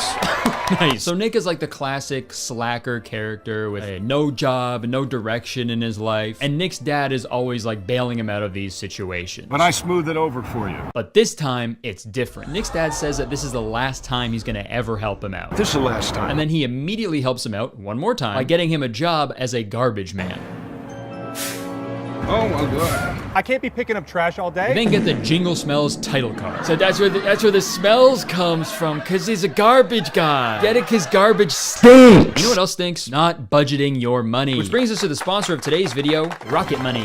Folks, everything feels way more expensive these days, and I don't like it. So I'm trying to find new ways to save money and optimize my spending. And that's why I'm so excited to tell you about today's sponsor, Rocket Money. Keeping track of all of your checking, savings accounts, loans, and investments can be super annoying because there's usually like separate banking apps for each one, and it's just way too overwhelming. But with Rocket Money, you can securely link all your accounts to give you a bird's eye view of your finances with both high-level and in-depth account insights. Rocket Money can also help you identify your spending habits. For example, if you see you're spending too much money on fast food, you can actually set a spending goal in the app to help you work towards cutting back. You can also easily create a personalized budget within the app and receive weekly or monthly spending reports to stay on top of your financial activity. So if you want to start taking control of your spending habits, Rocket Money is the best way to do that. And folks, Rocket Money is free to download, but you can get a free premium trial when you sign up with my link. Just go to rocketmoney.com/Kurtis or just simply scan the QR code on screen. And I'll also include the link in my description because I'm a really nice guy. All right, thank you so much to Rocket Money for sponsoring this video. Back to me. All right, so this next scene is where we get one of the main plot lines of the film. We get to these two news anchors talking about this action star Mason Stone, who was recently canceled for a video he posted online. Now Mason's career has taken a turn for the worse. And this news anchor is played by everybody's favorite stand-up comedian, Jim Breuer. If you've never heard of him, I am so jealous of you. Not because you get to experience him for the first time right now. I'm jealous because you went your whole life without knowing that this guy exists. Just take a look at Jim Breuer doing his hilarious impression of a Chinese person. You don't think China was watching that going, oh my gosh, she's so funny! She answered no question, so funny! Man, they really got the best of the best for Jingle Smells, man. Anyways, let's see what Mason Stone said in this video to get himself canceled. May God bless America and may he protect our troops. USA!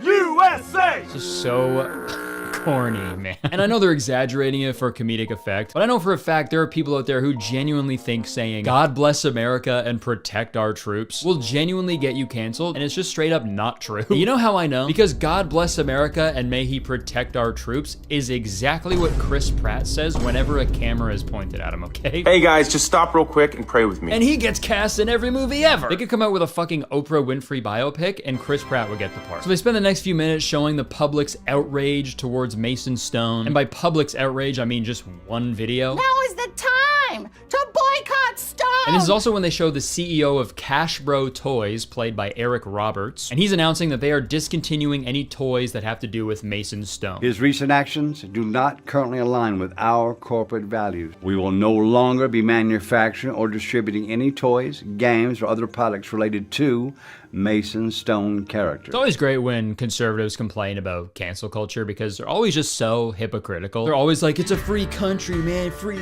speech. We should be able to say whatever we want. But then just a few months ago, if someone said literally anything that could be viewed as remotely insensitive about Charlie Kirk, they'd have a mob of angry right-wing people trying to get them fired from their job. That's like textbook cancel culture, dude. Call them out. In hell. Call their employer. And also, dude, Jim Brewer can go on stage and do a fucking super offensive Chinese accent. Oh my gosh, she's so funny! And still do shows in theaters all across America. Louis C.K. can whip his willy out in front of several non-consenting women and then go on to sell out Madison Square Garden and also win a Grammy. So I don't know if cancel culture actually exists in the way that they're portraying it, you know? But anyways, let's get back to it. Nick is now working as a garbage man, and when I say working as a garbage man, I mean playing volleyball and having a pillow fight. I do love this scene though, because this guy in particular, he's supposed to be like the angry, like supervisor dude who's like just trying to get the work done. But then when they hit him with a pillow, he can't help but smile. I don't know, I thought that was really adorable. Genuinely, I think that was the only time I smiled while watching this movie. And I don't even think it was in the script. It's a nice reminder that no matter how shitty your day is going, if someone starts a pillow fight with you, you're gonna have a good day. Pillow fight.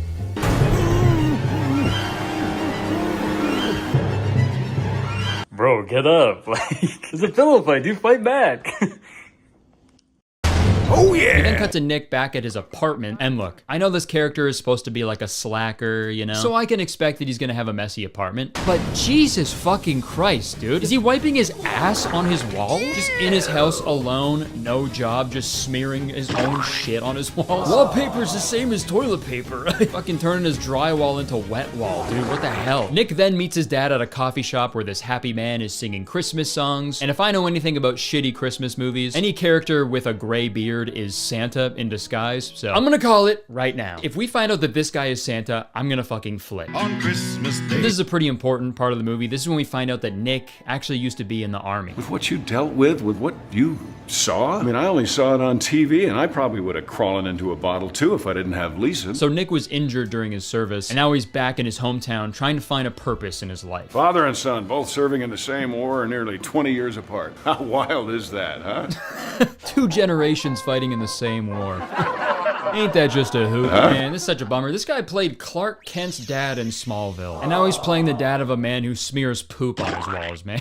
How the mighty fall. Went from parenting Superman to fucking Pooperman, bro. We then get a quick scene between Nick's dad and his girlfriend Lisa, and Lisa thinks that Nick's dad is doing way too much for Nick, and that Nick needs to start acting like an adult. And you know what? I agree. He is a grown man. I don't care if you got PTSD or not. Quit wiping shit on your walls, pal. PTSD, put the shit down. So it's now the next day. Nick wakes up in his literal shitty apartment, and classic lazy slacker guy, he slept through his alarm. And Nick's coworker tells him that their regular garbage man duties have been put on hold as they've been hired to pick up a big load of boxes at a company's warehouse and dispose of them at a dump. We are picking up some load and we're heading to a landfill. Nick hastily gets ready, falls over, spits milk out of his mouth, and runs out of the house with a piece of pizza hanging from his mouth. This is just more proof he's living in an anime. They get to the location of the trash removal, and nobody will tell them who the client is. Who's the client? That's privileged information. But this is a ton of product that needs to be destroyed immediately. Pretty much an entire warehouse full of boxes. And for some reason, this huge corporation hired 2 garbage men with a city-owned garbage truck to be the guys to dispose of it. You fellas got days, a week tops. These all need to be gone before Christmas. But this is a super confidential job, so this guy is gonna be supervising them and watching them like a hawk. And the client strictly said, keep this on the DL. But then immediately after saying that, he says this. Now, I would help, but as you know, I got several other responsibilities to take care of around here. So fucking which is it, man? And don't try anything funny. I'll be watching you all day. Okay, all right, I gotta go. I can't watch you all day. So before they start squishing the boxes in the garbage truck, they decide to open one up to see what's inside. And what they find is fucking crazy. What is it? It's Silver Saturn. Silver Saturn was Mason Stone's big role. Yeah, guys, it's all the Mason Stone action figures that they're throwing out because he got canceled by the libs. Big client. They're keeping all hush-hush. Just Cash Bro Toys. They rent this place out, and this is where they're stashing all the Mason Stone stuff. And yeah, I feel like if there was a huge company that needed to dispose of a bunch of product really quickly, I think they would dispose of it themselves immediately. Like, it makes no sense to put a bunch of like canceled toys in a huge warehouse for fucking days. And it's so crazy because they probably threw out all these toys because some college kid got triggered on the internet or something. You know, it's all because some college kid on the internet got triggered or something. Hey, that's what I said. So during his shift, Nick starts walking around aimlessly outside because he's awful at everything he does. And he comes across a sad little boy sitting on the ground. Some older girls up at the park were throwing rocks at me. One hit my chain and that's what broke it. Seriously? They're throwing rocks? What is this, the West Bank? Jesus Christ, man. You know what? I wish cancel culture was actually real. So whoever wrote that fucking line could be barred from ever writing dialogue ever again. What the fuck? Little tip, if you're trying to make your protagonist like a likable guy, maybe don't have him tell a super lame and out of touch joke about Palestine. You know, putting that joke in the movie doesn't surprise me because fucking Sean Hannity produced this quote unquote movie. But anyways, this sad little kid keeps talking to this strange man for some reason. And then he reveals some more personal details about himself. Do you live near here? Yeah, over there on Rice Street. And then the little kid's bullies show up and start chirping him again. Hurry back to your little hole in the wall. And now Nick is magically on the other side of the fence, arguing with these little girls. Where are your elves, Jingle Smells? It's like the title of the movie. Jingle smells, stinking all the way. So Nick shoves the little girls to the ground in a fit of anger, and I'm kidding, he doesn't do that, but you probably believe me, right? We then cut back to the CEO of Cash Bro, still freaking out about cancel culture. When is this cancel culture nonsense gonna stop? It's so funny these people are like, oh, when is cancel culture gonna stop? Yet the only people talking about it the entire time in this movie is them. They showed a video of one person being upset about the Mason Stone video, and then nothing else. Like, these people are making it a way bigger deal than it actually is. Accountability is when there is proof you did something wrong. Exactly. Okay, you know what? I can agree with that. Enough of these witch hunts. There needs to be definitive proof that the person did something wrong if you're gonna cancel them. I agree with that. Like when Donald Trump was proven guilty of 34 felony counts of falsifying business records. By their logic, they should be canceling that guy any minute now. I'll wait. We used to have a thing called due process. Are they teaching that in law school still, that you're innocent until proven guilty? Yes, another classic pillar in the conservative belief system. Everybody has the right to due process.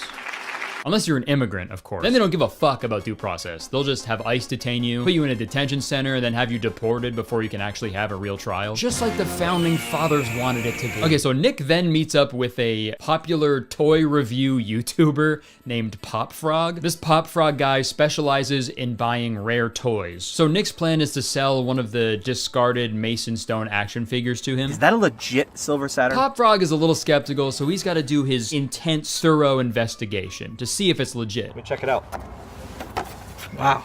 This is legit. Huh? What did that do? This is legit. I feel like if he was really an expert on rare toys, he'd be able to tell that it was real by being literally right beside it. All Nick did was move it like a few inches closer to him. This is a real samurai sword used by a real samurai. I'll be the judge of that. What? Ah! Oh my god! This is legit. And then Pop Frog brings up a pretty good point that I brought up a few minutes ago. I thought they incinerated these right away. Yeah, again, it doesn't make sense whatsoever. Nobody can know that we made thousands of these action figures, so they need to be destroyed immediately. Let's hire 2 random unsupervised garbage men and give them an entire week to do it. That's like hiring a random person to go into a bank vault and polish all the gold bars, but then turn all the security cameras off and leave them a disguise and a new identity with a new passport and everything. What could go wrong? But anyways, Nick sells this action figure to the YouTuber for $200. $200, done. And plans to bring more action figures to sell. What if I told you I had more? We then cut to Nick's dad having dinner with his girlfriend while this jolly guy plays Christmas songs in the background. Again, if this guy is Santa, I'm gonna flip. The stars are bright. But they're arguing about how Nick never pays them back when they lend him money. Well, a loan implies repayment, and to date, he has not paid you back a single dime. But then Nick shows up and absolutely flexes on them.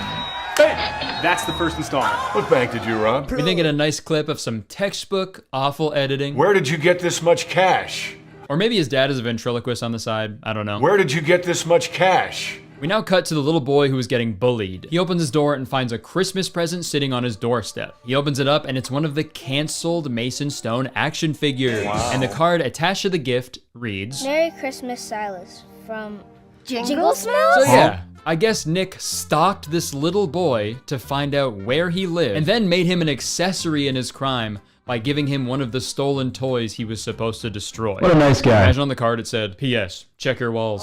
That's my poop. We then cut to the Cash Bros CEO finding out that Pop Frog has several of the Mason Stone action figures, and he's pretty upset. How the heck did he get it? Yeah, I wonder how, man. A real fucking whodunit. We'll find out and squash him. Dude, these guys are so dumb. Anyone with a brainstem would be like, ah, fuck, it's gotta be the only two guys that have access to the toys right now. No more monkey business. But that same day, the sad little boy tracks down Nick to tell him about the gift. You talked to Santa, didn't you? That toy was awesome. Oh, hey, no, we don't talk about that out loud, okay? Okay, but why? Just because it's between me and you, you know, and the big guy. The president? No, not him. Don't go near him. So this movie was made when Joe Biden was still president. So that was supposed to be a diss towards him when they said don't go near him. Don't go near him. But I think that dialogue holds up, you know? I think that joke still works when you're talking about Donald Trump because, you know. Nick then lies to Silas and tells him that Santa asked Nick to help him deliver presents this year. A lot of kids on the block probably won't be getting much for Christmas. Okay, you're right, kid. Santa did talk to me, and he asked me for help. So he gets Silas to give him the addresses of all the low-income households in the neighborhood so he can deliver presents to the less fortunate. So Santa, he did give me some toys, but he forgot to give me a list, and I don't know where all the good kids live. We then get this emotional scene where Nick is walking home and he's seeing everybody struggle during the holiday season. This couple can't afford a Christmas tree while the evil Christmas tree salesman is openly counting all the money he's made. First time I've ever seen someone try to paint a fucking Christmas tree salesman as evil, but you know, at least this movie's trying something new. Also, if you can't afford a Christmas tree, just chop one down. Trees are everywhere and we don't even need them. We need to replace every forest with a Bass Pro Shop. Why do we need the Amazon if there's Amazon?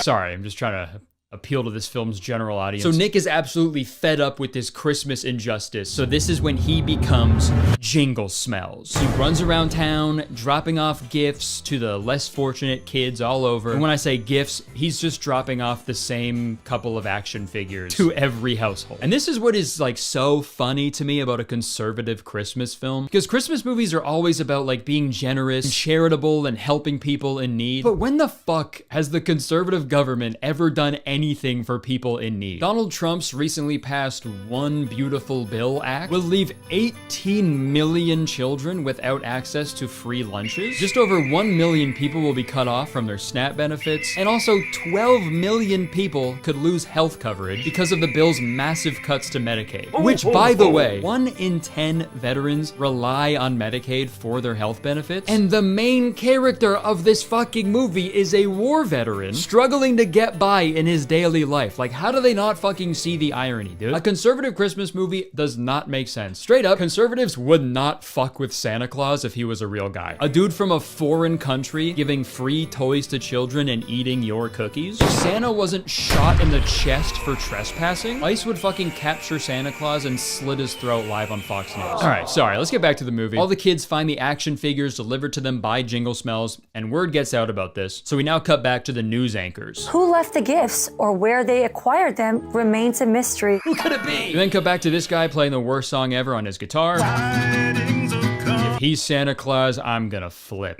Nick then has a meeting with his dad, who's still skeptical about how he's making all that money. And I hope you're keeping your nose clean. Yeah, I don't think it's his nose you gotta worry about him keeping clean. Have you seen his apartment? It's caked in shit. We then get another awesome ventriloquist moment from his dad. They don't have a whole lot of guidance at home, and the few that actually do have parents, they don't get to see them very often because they're... So Nick and his coworker go back to the warehouse to grab more action figures, but they find out that Cash Bro is restricting access to the warehouse until they find out who is distributing the action figures. And no one is to come anywhere near this warehouse until they figure out their next move. Something they should have done fucking days ago. Somebody has been distributing their product. But later that night, Nick actually breaks into the warehouse as Jingle Smells and steals more action figures. And then he goes out yet again to deliver more of these toys to the kids all over town. He then gets caught by his dad's girlfriend, and her genius brain puts 2 and 2 together. What are you doing here? You don't live in this neighborhood, and what is with the mask? Wait, Nick was wearing a mask, and he dropped off a bunch of toys signed Jingle Smells. This can only mean one thing.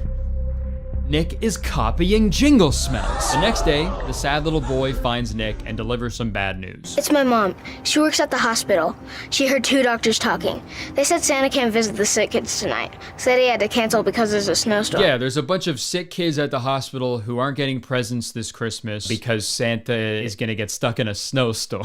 Some of those kids are very sick. They really wanted to see Santa. This kid's a fucking bummer. So Nick's coworker confronts him about being Jingle Smells and he freaks out. Just because you're happy living in the dump being nothing doesn't mean I have to. Hey! What a nice guy. Nick is down on his luck, and what do people do in shitty Christmas movies when they're down on their luck? They go to church. Yes!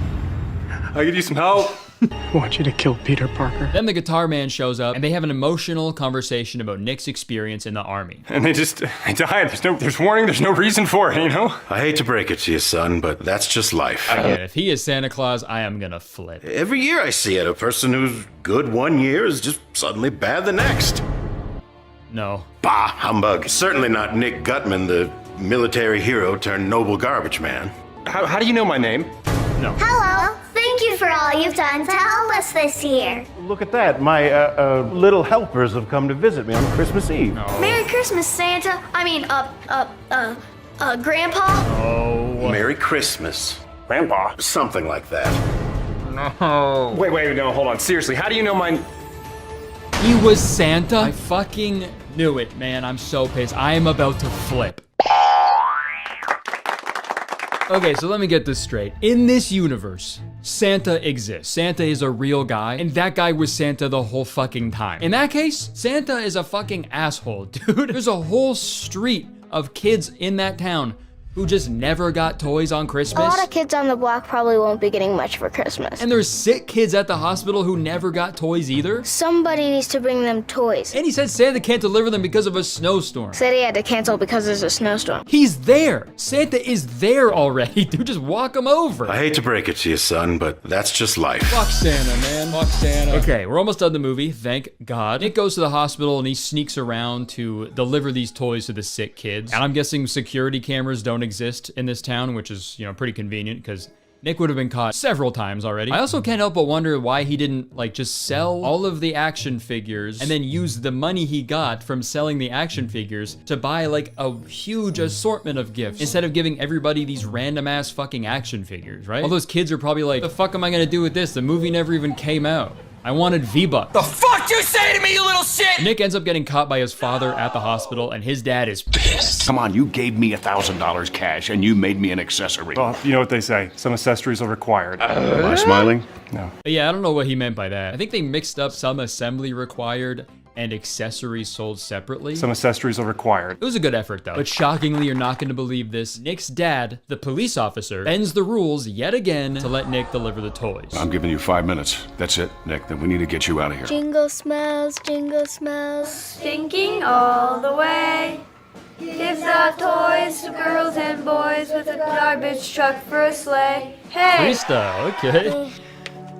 Merry Christmas. Man, this is so dumb. I'm sorry, this is so lame. Yeah, this is what sick kids need. They don't need free, accessible healthcare. They need an action figure from a movie that never came out. This is the American dream. Merry Christmas. But when Nick is all done, he leaves so he can escape without getting caught.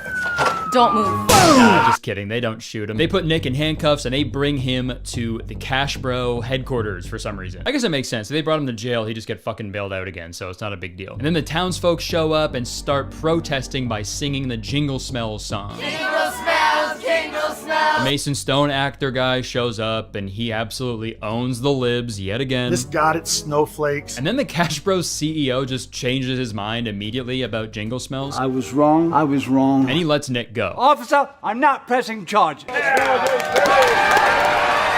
Yay. And the movie ends with a big party, and we also find out that Mason Stone is no longer canceled. He just booked a big new movie role. A new movie? Oh, that is awesome. So what the fuck?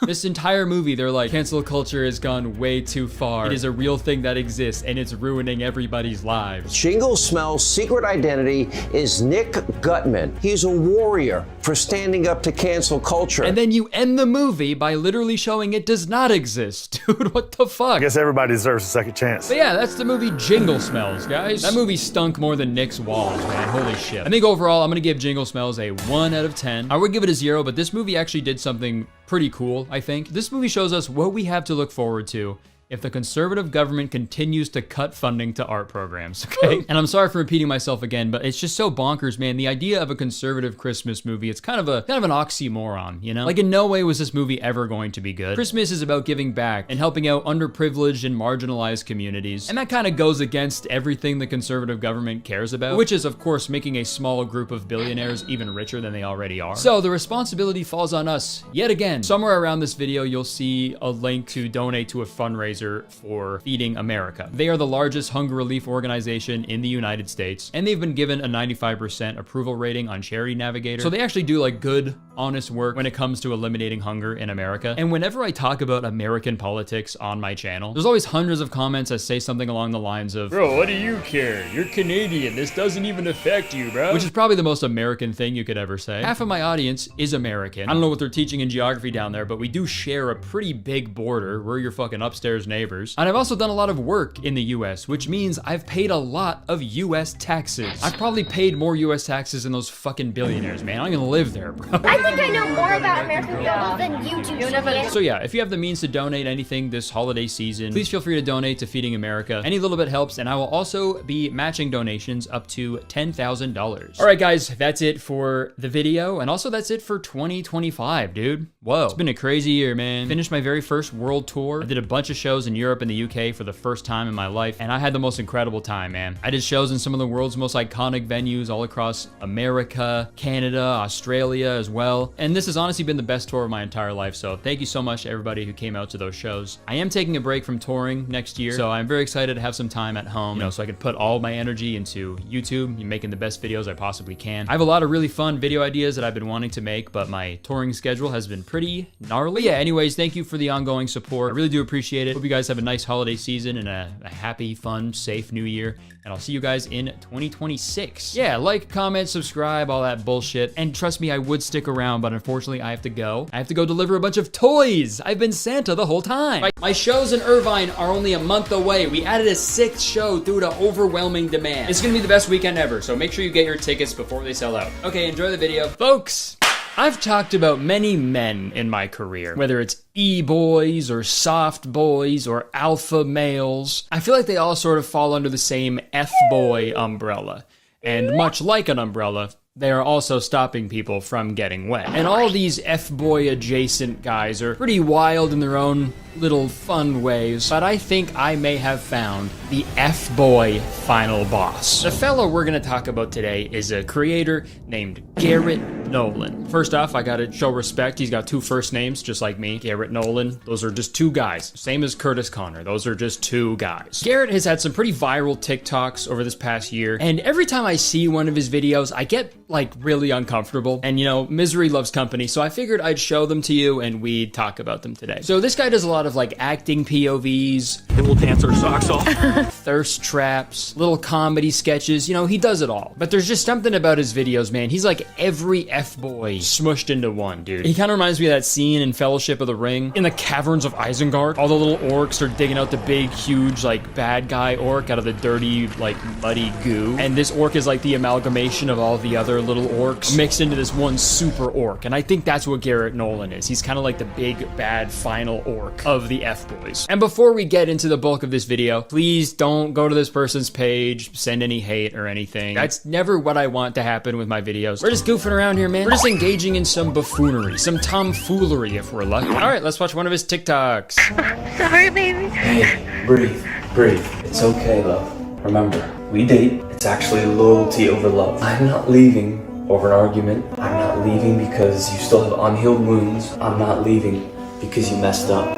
I'm not leaving because you sometimes say the wrong things. We will learn together. I love you so much. I love you too. He listed like way too many things, right? But he had like a whole list of shit that he did not like about his girlfriend. Listen, babe, if we date, it's loyalty over love. I don't love you, but I'm loyal to you. I'm not leaving over an argument. I'm not leaving because your breath smells like a petting zoo when you wake up. I'm not leaving because the size of your feet. Hell, even if I did, you'd probably step on me with your humongous, freakish ogre feet.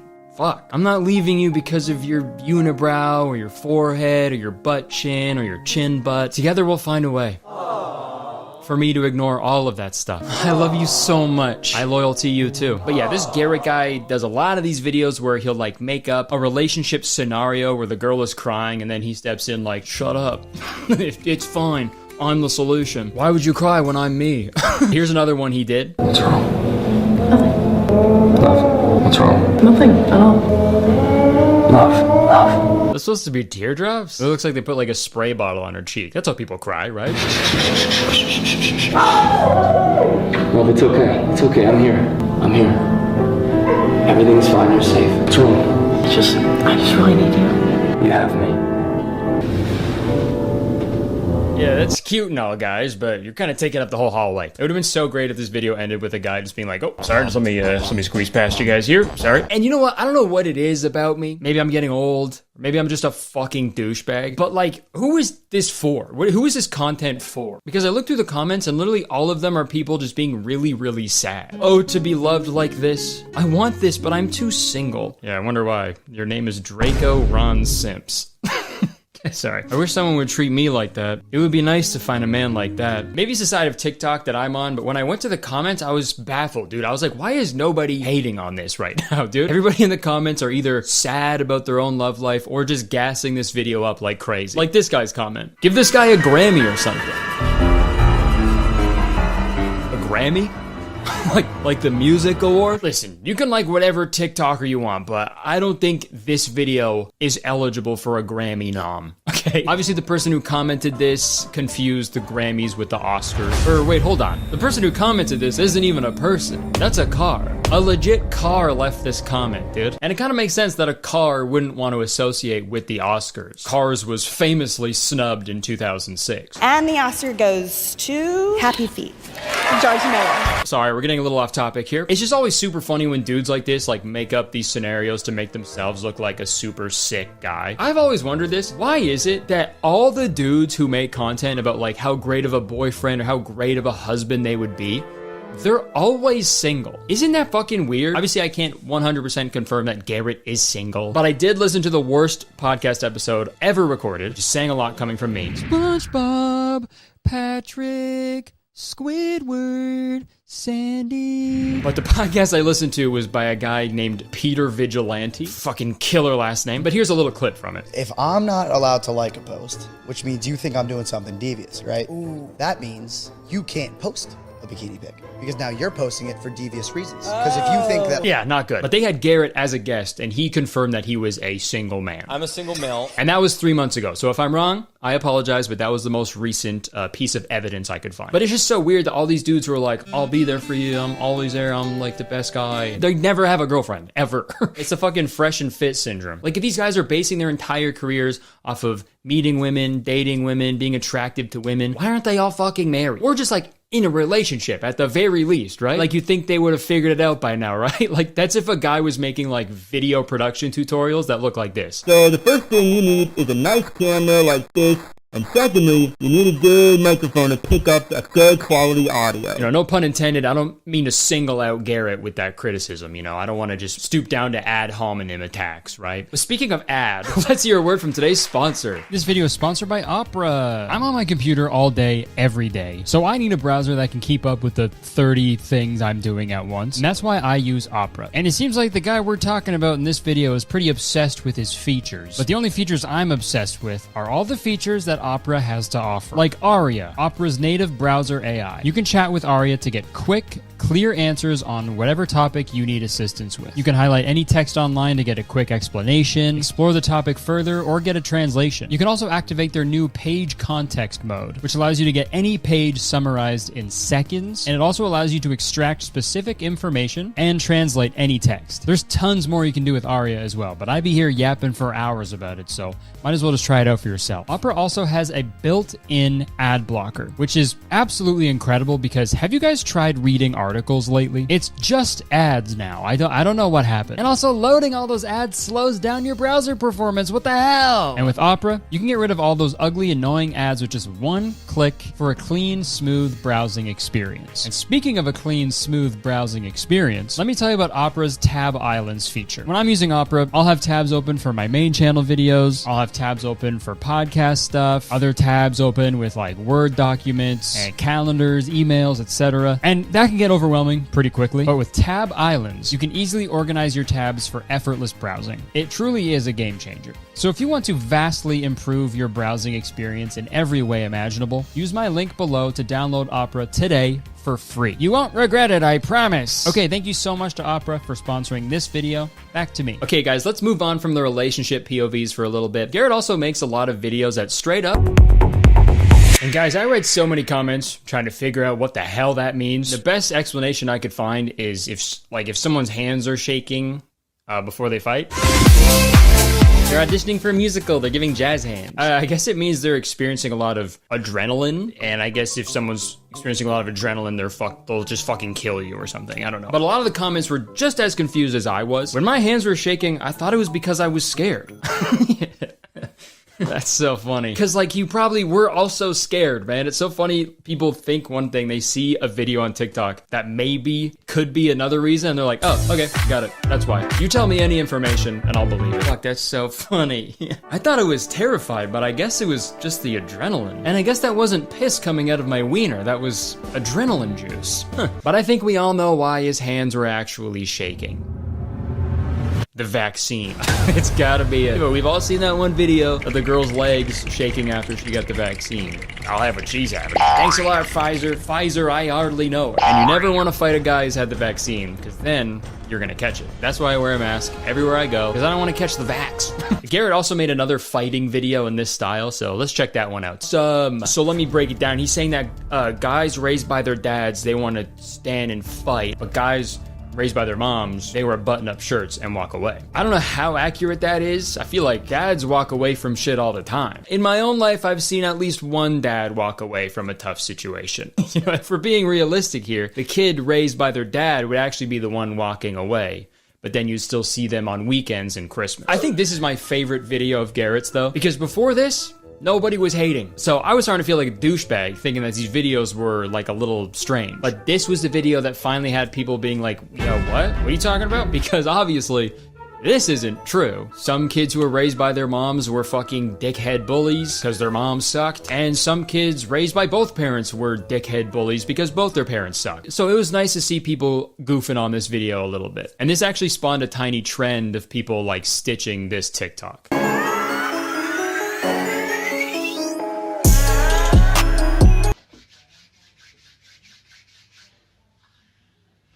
Hilarious, that's great. And I thought this trend was really funny, so I made one myself. And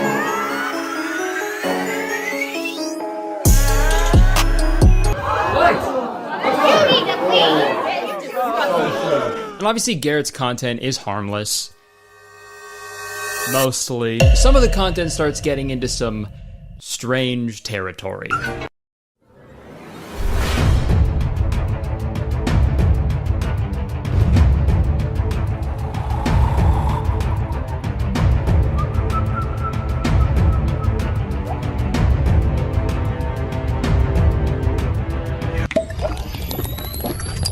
So yeah, it's a video of him breaking into an ex-girlfriend's house and going through all their shit, you know, total stalker mode. AKA, a super crazy thing to do in a huge fucked up crime. And hey, maybe it's just like an acting thing, an acting practice to be like a weird guy. I get it, but like all the comments are eating this up for like the worst reasons. Why is this hot though? Why does this make me want a stalker boyfriend? Respectfully, you can break into more than just my house.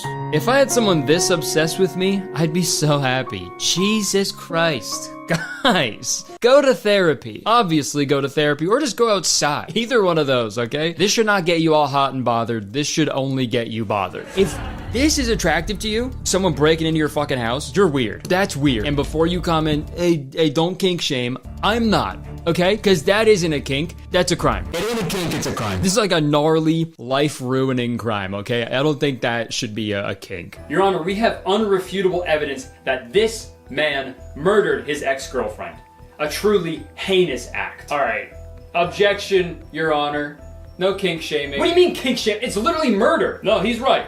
Okay, I will not tolerate any kink shaming in my court. You gotta be fucking kidding me. This is bullshit. What's going on? Sorry, getting yelled at is my kink. Oh my god, what kind of judge are you? A bad one, you should fucking spank. And all the other comments on this stalking video were a reference to a community on TikTok called Book Talk. It was flooded with comments like, Book Talk, y'all here? And Garrett threw a heart on that one. Book Talk is gonna go feral. Book Talk girlies assemble. Book Talk has ruined me. And I foolishly thought Book Talk was just a community on TikTok where people talk about the books they like. And that is true to an extent, but I found out Book Talk is mostly just straight up smut. Oh no! It's a vast community of probably the horniest people on the planet, and whenever there's like a guy with tattoos and long hair and like a deep voice and muscles, all the fucking comments on the videos are like, oh, Book Talk's here! Book Talk has been summoned. If Book Talk wants more of this, Book Talk can have more of this. And hey man, I'm all for people getting their rocks off, especially to just words on paper. That's hilarious. Reading a sentence and then getting a boner about it is genuinely one of the funniest things of all time. Dude, getting turned on by literature, are you kidding me? Whenever they read an essay, they're like, damn, look at that body. Sorry, Book Talk as a whole is a topic for another video, I think. But Garrett plays into this typical Book Talk character a lot. You know, he's got the tattoos, the muscles, he's handsome. Okay, I'll say it, he's handsome. He's a good looking guy. And he shows all of that off in his various thirst trap videos.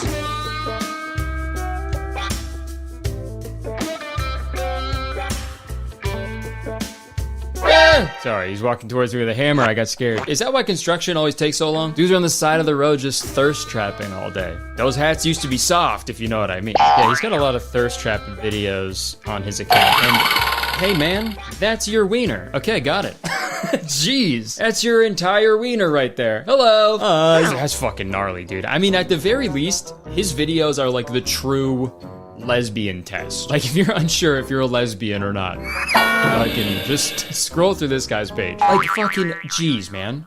Flashing full meat on main. This is gonna sound rich from a commentary YouTuber, but like, what are you doing, dude? Men used to go to war.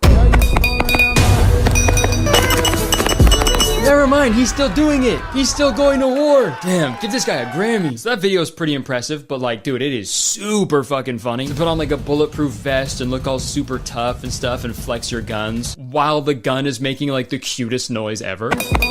Say hello to my little friend. The TikTok F-boy genre has always been like really fascinating to me because I think the most intriguing thing about them is like their journey to become one, right? Because they're not born, they're made. Just a few years ago, Garrett wasn't doing this style of content at all. He actually used to brand himself as Garrett with Ivan the Cat, and he would make videos like this. Time to go to sleep, okay, buddy? I wanna see your cheeks glow. Oh!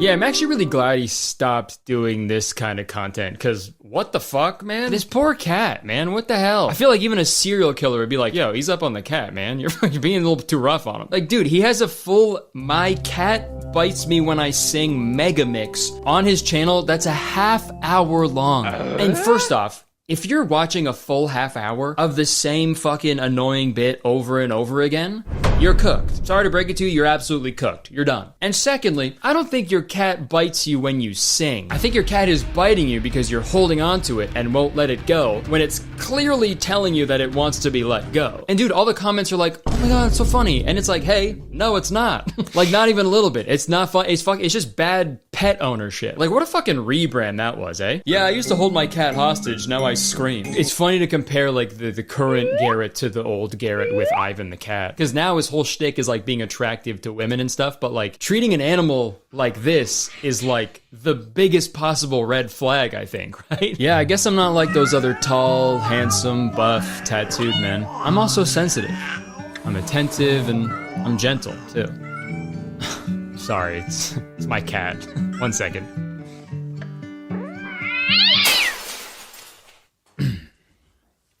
So, you ever heard of Book Talk? You know, those videos were old. I'm sure he's moved on from them. I'm glad he doesn't do them anymore. But just a piece of advice. Like, you're kind of ruining your whole every girl wants me bit. If you have a half-hour video on your YouTube channel of you mishandling pussy. Yeah! In conclusion, I think I was goofing on his content pretty hard, maybe a little too hard. But comparing it to his old cat hostage videos, his new content is fucking awesome, dude. So you know what, Garrett? Keep it up. All right, guys, that's it. Hope you guys enjoyed this quick, silly little video. I've got some longer videos coming up in the near future I'm very excited for, but I wanted to goof around a little, if that's okay. If you guys liked the video, please press the like button, because believe it or not, 1 like equals 1 cat I will rescue from singing men. And leave a comment, or I'm gonna start screaming. Also, please press the subscribe button. We are so close to 5 million. Let's get it. What are you waiting for? Press the damn button. Because as soon as you press the subscribe button, you become a valued citizen of Kurtistown. If you didn't know, Kurtistown is the best place to live in the world, and I'm the mayor of Kurtistown, so you have to be nice to me. It's the law. You can check the description for tickets to my Irvine shows coming up. They're selling out, so you better freaking grab tickets, okay? Don't sleep. Okay, thank you so much for watching. I would stick around, but unfortunately, I have to go because my hands are shaking. I need to go to the doctor. Bye-bye. Folks, what do you get when a soon-to-be married couple is given all the money they need for their dream wedding? But the groom has to plan the entire thing by himself, while the bride is kept in the dark about everything until their actual wedding day. Spoiler alert, you get some of the worst weddings that have ever taken place. And this was the premise of the British reality TV show, Don't Tell the Bride. And we're gonna watch a full episode today, but I thought it'd be fun to do a quick run through of some of the worst weddings that have taken place on this show. One episode featured a Beauty and the Beast themed wedding, which is already a pretty gnarly decision because I think you know how I feel about Disney weddings. But the groom absolutely went for it. He dressed like Beast, like with animal prosthetics and stuff. What are you wearing? And it's like, dude, Beast turns into like a regular hot guy at the end of the movie. Just dress up like that. What does that say about the groom, right? Well, it's the most important day of my life, so I might as well dress like a furry. There was another episode that featured a groom who really likes to play darts, so naturally he planned a darts-themed wedding. The bridesmaids wore dresses with dartboards on them. It's probably not safe to do at a darts-themed wedding. Inside the reception, they had a bunch of dartboards, and they even got a professional darts player to officiate the wedding. And of course, that's what a professional darts player looks like, man. Why would you want a guy that looks like that officiating your wedding? Now, before the husband and wife say bullseye do, if there's anybody in the audience who objects to this marriage, speak now or forever hold your peace. You object? No, it's your bling, sir. It's so bright. Where the hell do you even get all of it? Target. Okay. Ow!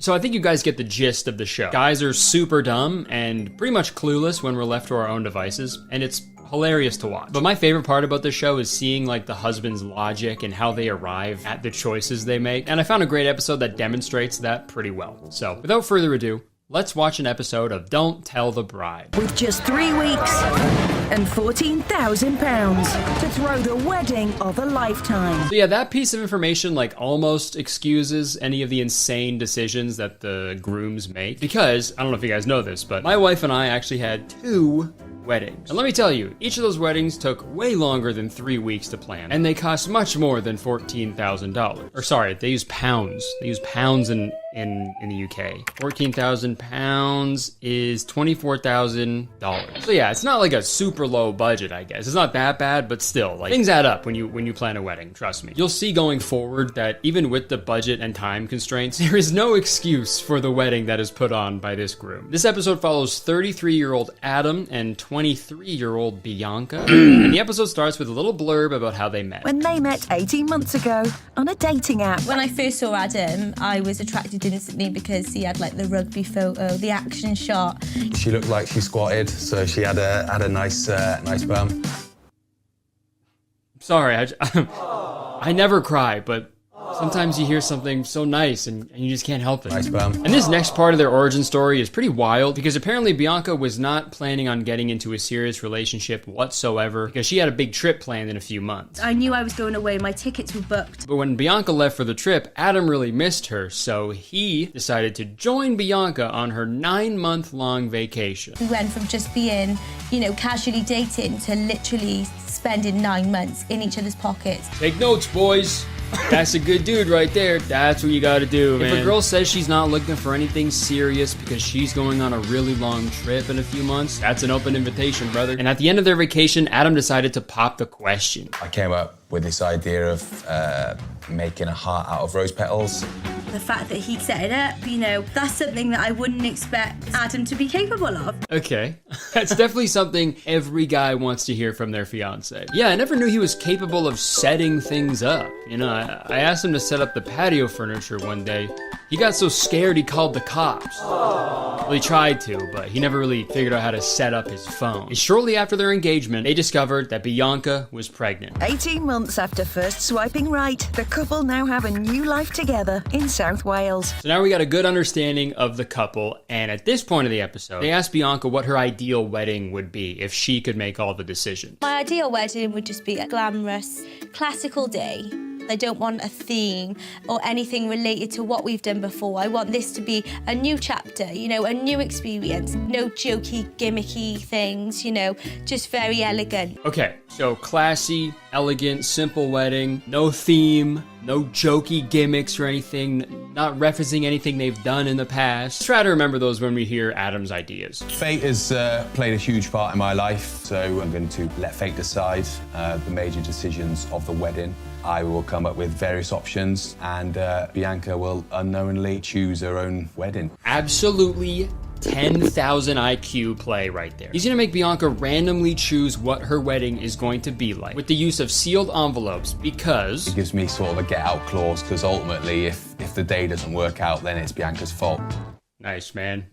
That's a good guy right there, dude. Just totally absolves himself of any responsibility and puts all of it on her still. Even though he is doing everything, all of the pressure is still on her somehow.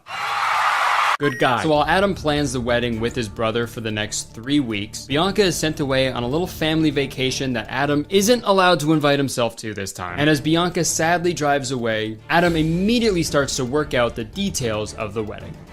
Or sorry, I think I said too many words. Adam immediately starts to work out.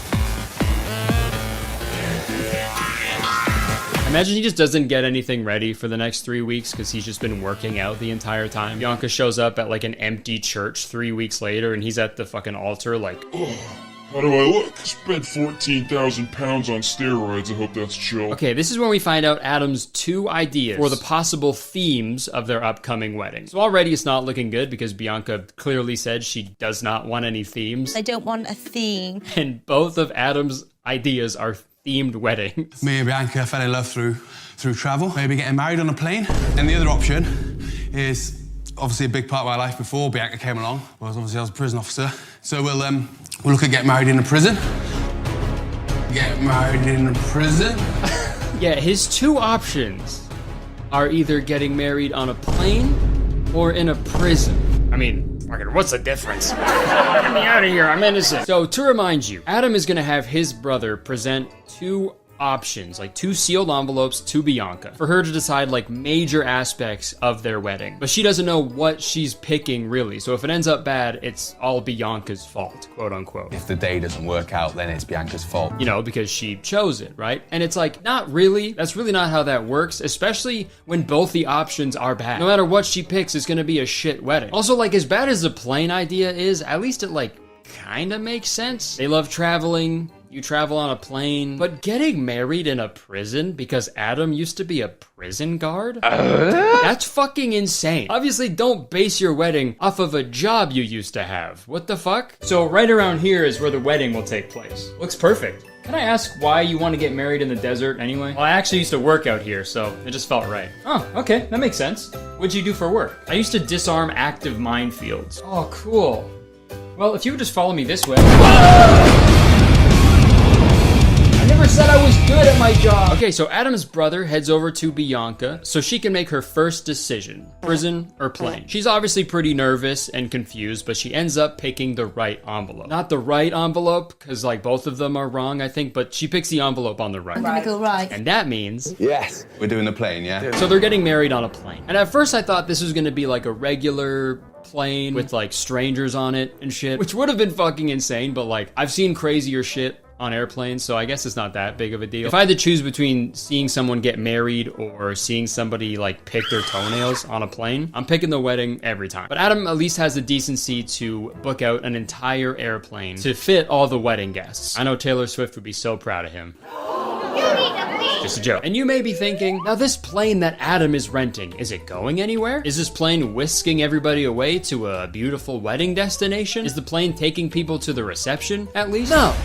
None of those. The plane actually isn't fucking going anywhere. Adam is spending £5,000 to put everybody in a plane that will take off into the air, fly around the airport for a bit so they can get married while they're in the air, and then it's gonna land back in the same airport. That's such a dumb idea. When a girl dreams about walking down the aisle one day, I don't think they're picturing that type of aisle. And also, dude, Bianca was 8 months pregnant at the time of filming this. I don't know what it's like to be pregnant, but I can assume it's pretty uncomfortable. And I think being on a plane, the most uncomfortable place like in the world, it's probably a bad combo for a pregnant person. And dude, the next part of this episode is like so hard to watch. Bianca and her mom take a tour of Bianca's like dream wedding venue. And before we go any further, yes, I know, I'll talk about it. I'm thinking the same thing. Holy shit, that hair is gnarly. Impressive, really. I want to know how many moms took a screenshot of this episode, printed it out, and immediately sprinted to their hairdresser.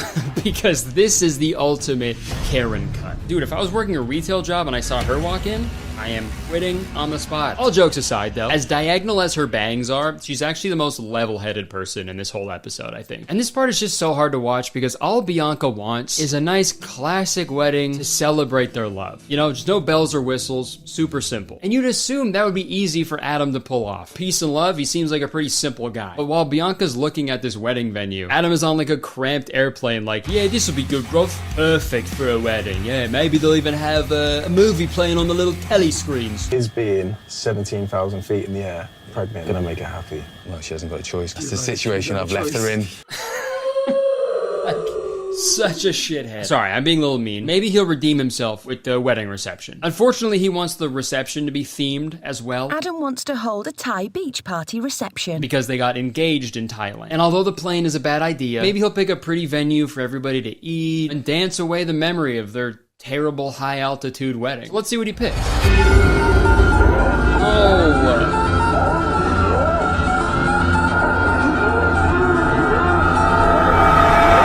Who the fuck looks at this venue and thinks wedding reception? An actual ghost could look at this venue and be like, no thank you. This is way too scary. Like, this is where the final fight of a ninja movie takes place. This is where...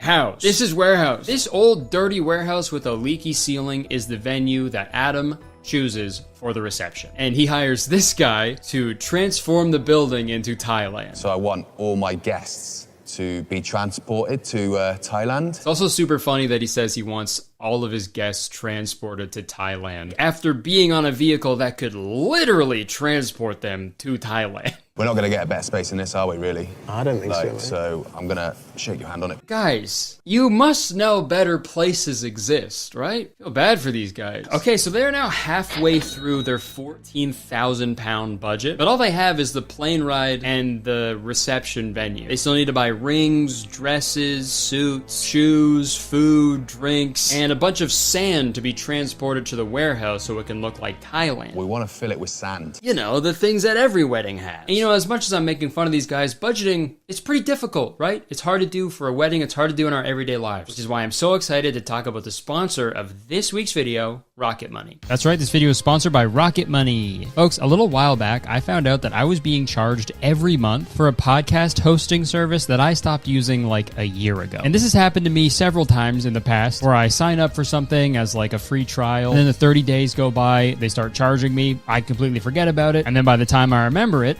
it's too late. We've all been there. Well, today's sponsor, Rocket Money, is here to help. Rocket Money is the personal finance app that helps you cancel subscriptions, lower bills, and manage your money better. And I'm using Rocket Money to cancel all these unwanted subscriptions. They make it so easy to safely and securely identify recurring charges because they can cancel all those unwanted subscriptions for you. You can even cancel from within the app with just a few taps. And that means you don't have to worry about lengthy, awkward customer service calls. I'm also using Rocket Money to set budgets. With Rocket Money, you can analyze your spending habits to create a custom budget budget that fits your lifestyle. Automatically monitor your spending by category and get notifications when you've exceeded your limits. So whether you're saving up for something specific or just trying to improve your spending habits in general, Rocket Money is perfect for you. Rocket Money has helped save its customers up to $740 a year when they use all their features, with over $500 million in canceled subscriptions. So if you want to save more and spend less, join the over 5 million members using Rocket Money today. Just go to rocketmoney.com/Curtis or simply click the link in the description to get started today for free. You can also unlock even more features with premium. Again, that's rocketmoney.com/Curtis to get started today for free. You hear that? For free. Okay, thank you Rocket Money for sponsoring this video.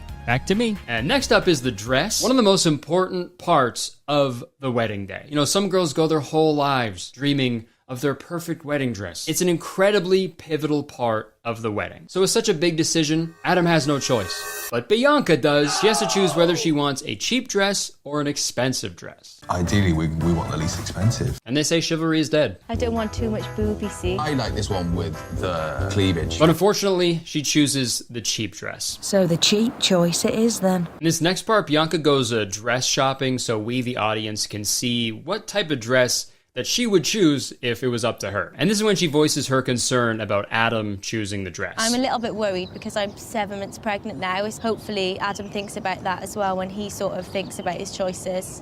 Honey, you've got a big storm coming. But no, that's totally fair. Like I said, I don't know what it's like to be pregnant. I can't imagine what that would feel like to have like a fucking baby inside of you. That's weird. Not weird. It's a miracle of life. Being pregnant, that's probably the craziest, hardest thing a person can do. I'd like to think most husbands-to-be would consider that, obviously, if they had a pregnant wife. But we did just see Adam choose the birthplace of hepatitis for a wedding reception, so obviously, he doesn't take that into consideration at all. Bianca chooses a beautiful designer dress, while Adam orders a 160-pound dress off the internet. The currency pounds, by the way, not like the dress doesn't weigh 160 pounds. Although that wouldn't fucking surprise me if he did that. No, put it on, it'll be a good workout. Dress for women is probably the most important thing. It sort of determines how they feel on the day. But ultimately, she picked that option for it to be the cheapest dress. So if she doesn't like it, then that was her fault. Like, yo, no, it's not. What a fucking asshole, dude. That's so mean. She didn't pick it. She picked a random envelope that you showed. She didn't fucking know, dude. I can't imagine Bianca watching this episode back for the first time and not divorcing him immediately. His logic is just so flawed, you know? Like, imagine on the plane, Bianca is like, why did you pick a plane to get married on? This is so dumb. I didn't want this either. You picked it, okay? We could have been getting married in a prison right now. It's like, dude, no matter what she picks, it's gonna suck because you suck. Sorry, I digress. Now it's time for Adam to show the bridesmaids the dresses that they'll be wearing at the wedding. And for some reason, he picks 10-pound neon pink and yellow dresses. I don't know the reasoning behind that decision. I feel like maybe he watched an episode of Power Rangers and he was like, oh, okay, so pink and yellow are girl colors. Got it. And I feel like for this whole episode, Adam's been kind of operating on like another planet. Every decision he's made has been objectively awful, but everyone around him is like, oh, yeah, all right, mate, this sounds pretty fucking chipper then, bruv. But this next part of the episode is when Adam finally gets a dose of reality from the sand delivery guy of all people. Yeah, I never had a sand delivery guy at my wedding, but his presence was missed for sure. So the Sandman quotes them 2,500 pounds for the amount of sand that they'll need to completely cover the warehouse floor, which by the way is roughly 16 times more expensive than Bianca's wedding dress. But really, what's more important, ladies? A nice dress or 150 tons of sand? You can't make a wicked baller castle out of a nice dress, I'll tell you that. Ladies, say no to the dress. Yes to the sand. Power over spice is power over all. But after the Sandman quotes them on that price, he goes on to warn them about the safety of the warehouse. You've got rainwater coming in, there's going to be electrical wiring everywhere. You have, in my opinion, massive health and safety implications that you really need to take seriously. So Adam moves on from that dingy warehouse because of the safety hazards. And this was the perfect thing to happen to them because now this is a fresh start. They can pick a completely different venue that will suit their needs much better. And they do find a new venue. Goodbye, old dirty, stinky warehouse. Hello, new dirty, stinky warehouse. Yeah, man, he just finds a different dirty warehouse. Oh, that old warehouse was absolutely fucking filthy, mate. But this warehouse? is dirty. Adam then heads to a department store, buys 2 wedding rings. £69. Hilarious. He then spends £500 on a suit, which is wild, considering he only spent £160 on his wife's dress. He then tops it all off by spending £130 on plastic buckets. I'm not 100% sure why he got the buckets. Ooh, maybe they'll be handed to the guests when they walk into the venue because they'll probably puke upon seeing where they are. It's pretty smart. This next part is pretty wild. This is when Bianca gets her first glimpse into what her wedding is going to look like. Before, it was just her pointing at random envelopes. But now she has to face reality when her wedding dress is delivered to her house. Are you joking me? I am literally gonna cry. All right, so things aren't looking too good right now. Who knows, right? Maybe when she finally sees the dress, she'll fall in love with it.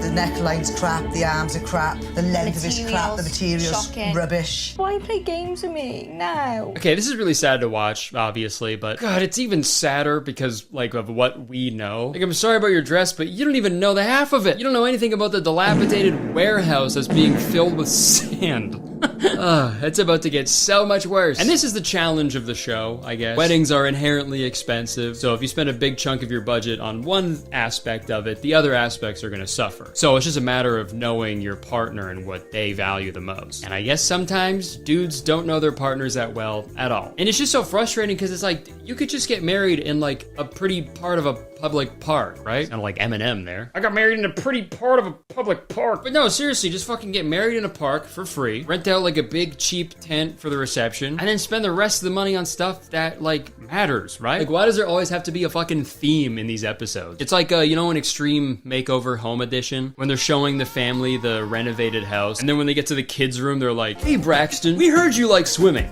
So we actually drilled all of your bedroom furniture to the bottom of your pool. This show is like that, but with wedding. But we're getting close to the end now, so let's get back to the episode. I was speaking to my dad the other day, and he said a line that just resonates through my head all the time now. Listen, son, if she loves you, she'll forgive you. Good attitude to have, brother. All right, guys, it's time. It is now the morning of the wedding day, and everybody is getting ready. Bridesmaids are wearing their neon dresses. Bianca's mom has got her neon hair, and I can only assume Bianca is gonna have her neon Adam's neck when she sees it. The guests arrive at the airport, and they got high hopes for the wedding. Had to have high hopes for the wedding. That's the only information we got told was a passport. We're hoping he's going to fly us to Spain. Okay, super messed up to tell them to bring their passport, right? That is diabolical. A passport implies the act of leaving a country. They're not even leaving the same airspace, really. They're just flying above the Bristol airport. Why'd you tell them to bring their passport? That's fucking mean. Like, imagine if someone invites you to their birthday party and they're like, I don't want to give anything away, but make sure you pack a bathing suit. And then when you get to their house, they're like, all right, you're gonna help me nail my kid's furniture to the bottom of the pool. I saw it on TV. All right, guys, it's go time. Adam shows up to the airport in his finest sneakers, boards the plane, and waits for Bianca to arrive. Bianca enters through the back of the plane. Adam and best man Alec are hiding up front. I wouldn't really call that hiding. I don't think you can really hide anywhere on a plane. All Bianca has to do is look to the front of the plane, which is, by the way, the usual direction people look when they're on a plane. Like, does she really not see him? God, I'm so excited to get married. And on a plane, too. Are we seriously getting married on a plane? That's so stupid. I hate planes. You know, I'm pregnant too. Oh yeah. This is so uncomfortable. If our marriage happens on this plane today, This will officially be the worst thing that has ever happened on any plane ever. Okay. Whatever, I'm over it. At least we know the baby will be safe. You know, they say flying is the safest way to travel. Welcome on board, everybody, to this very special flight on this gorgeous Boeing aircraft. I want a divorce! And this next part is fucking terrific. They reach their cruising altitude, and then they call Bianca up to the front. Would Bianca John please join us at the front of the aircraft? Dude, and she still doesn't know that this is the wedding. She still thinks they're flying to a destination for the wedding. And like the poor dad doesn't even get to walk her down the aisle. It's like, well, I mean, like, I don't know how he would have in the first place because his airplane aisles are pretty small. I will warn you, a little cringe warning. The actual wedding on the plane is like really rough to watch, so strap in. Let your marriage be a time of waking each morning and falling in love with each other all over again. That was the official, like, wedding then? That was... We haven't got those! Oh my god! What are we doing now then? What do you mean, what are we doing now then? You should know! You planned the wedding, man. What are we doing now, then? What are we doing? Dude, no vows, nothing. The wife walked up to the front of a plane. A guy said a nice sentence, and then that was it. Like, what did Adam expect to happen? This is rough, dude, but we're almost done, okay? Bianca is understandably a little confused by the wedding ceremony, but Adam really thinks the whole day is gonna turn around when she sees the reception venue. When you see the next sort of venue, I think you'll be pleasantly surprised and amazed. Just picture in your head what you think the reception is going to look like. Now, whatever you have in your head, make it 1,000,000 times worse, and that's what it looks like.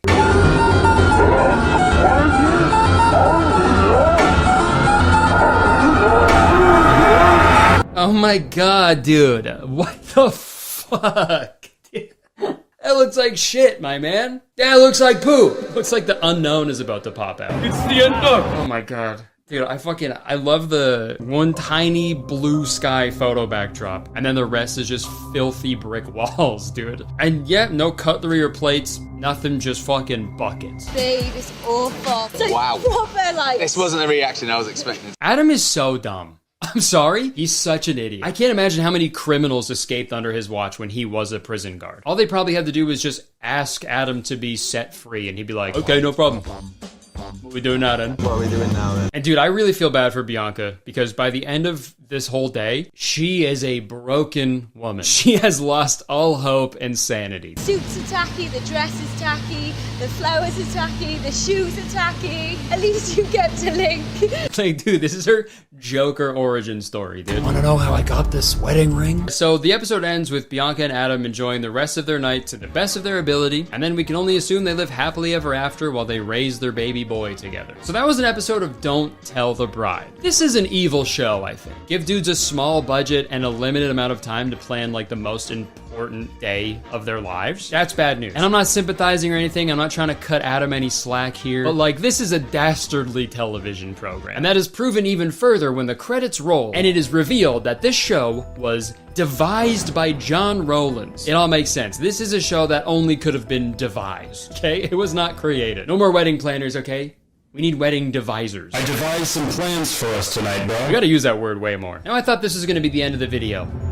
It's not. Bianca and Adam's story does not end here. It turns out I was wrong. They did not go on to live happily ever after. I found an article about this couple that came out a little while after their episode aired, titled, "Don't Tell the Bride star who had disastrous wedding in a sand-filled warehouse recalls how she uncovered her husband's affair while he was in a coma." Now that's what I call turbulence. Let's read some of the article because holy shit, this is insane. Bianca was at the gym and Brock, their son, at the nursery when Adam called her from their home one day in September 2017. He was slurring his words, not making sense, and he said he didn't feel right. I phoned for an ambulance and the controller said it sounded like a stroke. By the time I got home, he was semi-conscious on the floor. The ambulance arrived just after me and I followed it to the hospital. It later emerged that Adam, who had just taken part in a bodybuilding contest, was suffering from rhabdomyolysis, the breakdown of muscle tissue that leads to the release of muscle fibers into the bloodstream. The rare condition, often occurring in endurance athletes, can be life-threatening. I called Mom on the way to the hospital to tell her what had happened, recalls Bianca,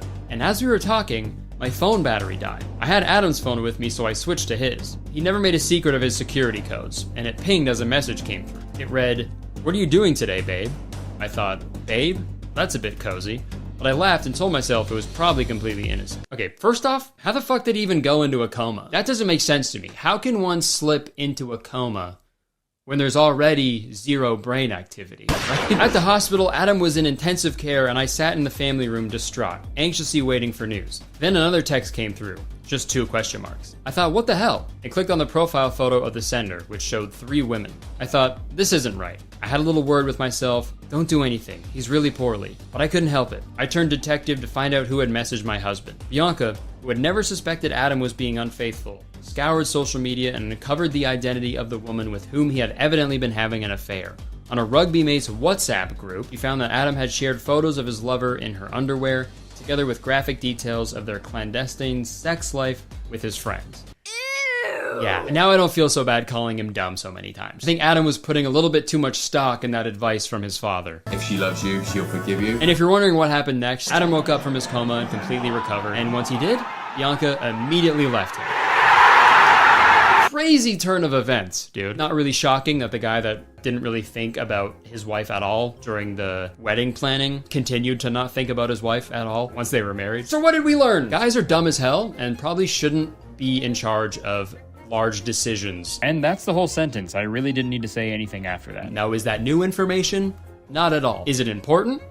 Yes! All right, that's it. Thank you so much for watching. Hope you guys enjoyed it. If you did, please press the like button, because 1 like equals 1 grain of sand I will bring into my office. And leave a comment. Let me know what you think about this whole thing. I'm excited to see what you guys have to say about this one. And guys, subscribe. Subscribe right now. What are you doing? Almost at 5 million. Let's friggin' get it, okay? And as soon as you press the subscribe button, you become a valued citizen of Kurtistown. If you didn't know, Kurtistown is the best place to live in the world, and I'm the mayor. So you have to be nice to me. It's the law. And check the description for the other stuff I do. I got a podcast. I got shows in Irvine, California coming up. All right, thanks so much for watching. I would stick around, but unfortunately, I have to go puke into a neon plastic bucket. See ya. USA, I've got some shows coming up in a few weeks. Salt Lake City, Denver, Phoenix, OKC, San Antonio, Austin, Houston, and Dallas. These shows are like 2 weeks away, so if you haven't got your tickets yet, click the link in my bio, and I'll see you there. Enjoy the video. Folks, emergency video alert. Kiwi. Oh man, okay. Well, this is the best it's gonna get. Welcome back to my channel. If you are new here, what's up? How's it going? And if you're coming back, what's up? How's it going? It's really good to see you again. I hope you're doing well. That's what happens when you subscribe. You get an extra greeting, so just do it already. All right, folks. Dating shows. You know, dating shows, when you date a show. I loved dating shows. I watched them all the time when I was a kid, even though I was way too young to be dating anybody and I didn't know what dating was or really how you do it, but I had cable TV and nothing else to do. And I've made a few videos in the past about dating shows from the early 2000s, like Keys to the VIP, Chains of Love. I think the reason I love dating shows from the early 2000s is because, like, that era was the golden age of bad television. And it was all MTV's fault. There was nobody else to blame. My good buddy Drew made a really funny video about the MTV show Ghosted a few weeks ago. And that show right there is like a perfect example of MTV like still trying to hold on to their like early 2000s dating show success. I swear, any premise that could possibly be turned into a dating show, MTV would make 30 seasons of it, and I'd watch every episode. Just some examples. You had Parental Control, where the contestants' parents try to find a new romantic partner for their child because they hate their child's current partner. What's another one? Date My Mom, the show where a guy dates a mom. Time to date these mothers and find me a lover. That was a great one. Really creative title, too. There was also the show Mile High Club, where people would go skydiving together and they would have to decide whether or not they want to pursue a relationship with the other person by the time they reach the ground. All of these premises were insane, but I watched them every single week. And that Mile High Club show doesn't even exist. Fucking made it up. That's how easy it is to come up with these dating show ideas. But amidst all of these, there was one MTV show that was kind of top dog. But real quick, do me a favor right now. Take a look around your room. Is it messy? Dirty, even? Do you have embarrassing, gross items kind of just everywhere because you've spent the last year of your life living in that same room because of a deadly virus? Yeah, probably. And that's fine. I don't care. I'm not your mom. No one's gonna date me today. Time to date these mothers. But now, do me a favor. Imagine just a random person walking into your room, rummaging through all your shit and sort of making fun of you in the process. And you have to watch them do this from another location. And also, it's broadcasted all across the country. And oh yeah, then you have to go on a date with the person that just rummaged through all your crap. Does that sound like a good idea? Well, MTV thought it did, because that is the exact premise of the early 2000s dating show, Room Raiders. The show ran from 2003 to 2009. The first episode was actually branded as Dorm Raiders and was hosted by the most 2003 couple of all time, Nick Lachey and Jessica Simpson. This is Dorm Raiders. They ran from 2002 to 2006, so Room Raiders lasted longer than their marriage. This is divorce. Room Raiders also had an episode starring the king, Zac Efron. That's right, a pre-High School Musical Zac Efron was on an episode of Room Raiders. How amazing is that? And the episode is just full of gems. I think I have troubles with dating because I just don't put out. Hip-hop dancing is fine because I'm really good at shaking my ass. I like older women. Oh! I like younger boys. You've got a pretty decent body. I'm a virgin. It's good. You got animal print. There's a conflict. See, my mom loves animal print. What? Yellow and red. Those are like actually some of my mom's favorite colors. Tiaz and Troy? No, Gabriella. T as in therapy for my Oedipus complex. I'm just a virgin. I won't talk about that episode in this video because Fred already made a whole video about it, but my favorite part is when Zach is listing off his favorite part about all the contestants' room, and he says this. So let me go over the things I liked in your room. Room number 2, the pool was amazing. Yeah, my favorite part of your room was your pool in your backyard. Your room fucking sucks. But I found another great episode that we can watch together and see if Room Raiders holds up 15 years later. So without further ado, let's raid some rooms.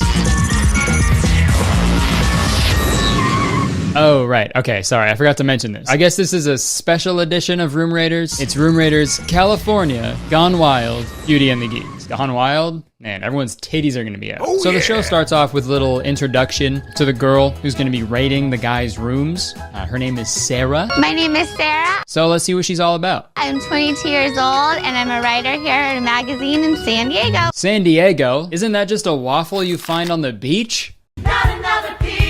So I got HSM on the brain. Sorry, folks. I like to go to the beach as much as I can, lay out and catch some rays. Okay, Sarah seems really nice. She's ambitious, she's driven, and she only really wants 2 things in a guy. And it's these 2 fingers. She wants these 2 fingers and a guy. Top 2 turn-ons are someone who is intelligent, and the jawline is a huge thing for me. Honestly, dude, I can't even disagree with that. I have neither of those things. Oh, well, that's not bad. I am a dumbass, though. Straight up, if you can find a man who understands molecular structure and jaw structure, game over, dude. You better get down on one knee and suck him off. He's the perfect man. All right, so we met the beauty. Now it's time we meet the geeks. Let's meet these friggin' dweebs. Geek number 1, his name is Kenneth. He's a little goofy. He likes dancing, and he also likes grass. Over the years, I've sort of accumulated a fascination with different types of grasses. Maybe a little, not maybe. He likes grass too much. You know when someone's being horny online? And then people are like, go outside, touch some grass, you know? Do not say that to Kenneth. You cannot say that to Kenneth. He's a grass man. All right, there's Kenneth. Who do we got for geek number 2? My name's Caleb. I'm 19, and I'm a student at San Diego State University. I do a really good dinosaur impression. It's what I'm most famous for. And I do a pretty good Napoleon Dynamite impression. Can you guys give me some chapstick from MTV? That'd be sweet. Caleb is awesome. Here's my impression of Caleb. Good. It was a good impression. I like it. A fun date to go on for me would be Lord of the Rings, because that's the best movie ever. Did he just say his ideal date was Lord of the Rings? A fun date to go on for me would be Lord of the Rings. He didn't even say watching Lord of the Rings. He said Lord of the Rings. Yeah. I don't know how that would go, dude. Yo, what are you doing later? Maybe you can come over and we can, Lord of the Rings? Like, watch Lord of the Rings? No. Lord of the Rings. Okay, I'm not sure if I follow. Come on, you know, Fellowship, Two Towers, Return of the King. Yeah, I've seen the movies. Okay, perfect. So yeah, all of that. Okay, whatever. How about instead we watch that movie based on the novel Push by Sapphire? What's it called? All right, and for geek number 3, we got Dane. He's a vegetarian skater boy, and I know what you're thinking. That's not typically geeky, but he wears glasses, so you know what that means. Born with poor vision? Fucking loser. Also, dude, it is so 2005 to call someone a geek. Geek is the most 2005 insult next to like biatch or something. And I honestly feel bad for these guys. Imagine how shitty it was when they found out that they were gonna be on this episode. Oh. Hello? Hello, is this Kurtis? Yes, this is he. All right, just wanted to call and let you know that you've been selected for the MTV show. Oh my god, that's amazing. And that's not all. This is Room Raiders, California, Gone Wild, Beauty and the Geeks. Oh, cool, that's awesome. Yeah, we're really excited, so yeah, congratulations. Thanks, yeah, thank you. Hey, quick question. Yeah? Am I the beauty, or? What? No, oh god, no. We picked a beautiful girl to be the beauty, you idiot. You're a geek. You're a fucking loser, man. You're the biggest geek I've ever seen. Look at yourself, man. You're disgusting. You're a loser. How dare you say this to me? I don't care. Alright, you know what? Enough. I don't really know if I want to do this. Have some of this. Oh, what the hell? Yeah, you like that? Come on. What the hell? How'd you give me a wet willy through the phone? Not important. Whoa, come here. You're coming with me, Kurtis. You thought the wet willy was bad? It's gonna get a whole lot worse, buddy. You're getting a swirly. Yeah, you're getting us too early, dude. Back to the show. I did a little bit of research, and to make sure that these geeks can't tidy up their room or hide any embarrassing things before Sarah comes over, MTV actually doesn't tell the contestants like what the show premise is. And then when it's the day to shoot the show, the Room Raiders team just kind of shows up to their house in a big white van and essentially kidnaps them. The guys have no clue they are about to be abducted. Yeah, like most abductions. To conceal their identity, all photos of them will be disguised. Caleb? Okay, so obviously the kidnapping scene is staged, you know, they're acting. Unless this is Caleb's genuine reaction to getting kidnapped. Caleb? But anyways, once they're in the white van, the geeks are super excited because they found out that they're on Room Raiders. You are on Room Raiders. And they get pretty hyped when they see Sarah. Oh, damn. All right, now it's time for the actual rating of the rooms. First up is Kenneth. I have my handy spy kit here with me, so I hope you guys clean up. Oh yeah, also really quick, Sarah has a spy kit so she could spy around, I guess. So remember that. I hope he doesn't live with his mom. I like an independent man. I live with my mother, so she'll probably hate me now. Are you his little sister? Yes. Nice to meet you. Will you show me his room? Yeah. All right, let's go. That'd be awesome if your sister's head just spun around and she vomited all over everyone. That'd be awesome if your sister's head just spun around and she vomited all over everyone. That's a fucking weird thing to say. Why'd he say that? All right, Caleb's a lunatic. Got it. All right, Kenneth, let's see what's in store. It looks clean. Clean's good. Looks like a rest home. Okay, this is gross. I think this looks like a retainer. Oh. I haven't washed that in 4 months. Wait, how often are you supposed to clean a retainer? Sorry, I was sort of blessed by the teeth gods. I didn't need braces. I'm gonna look it up. How often do you need to wash your retainer? Oh my god. Holy shit. Every day? I haven't washed that in 4 months. Fucking 4 months? That's like using a handkerchief to wipe your ass every day, dude. That thing probably smells like a dead guy. That thing probably smells like a dead man. I'm gonna get out some gloves for my spy kit. This is just disgusting. Ooh. Oh, you smelled she it. smells it. No! Why would she do that? Oh my god. Ooh. I'm gonna throw up. Caleb, wouldn't it be funny if my head spun around and I vomited on everybody?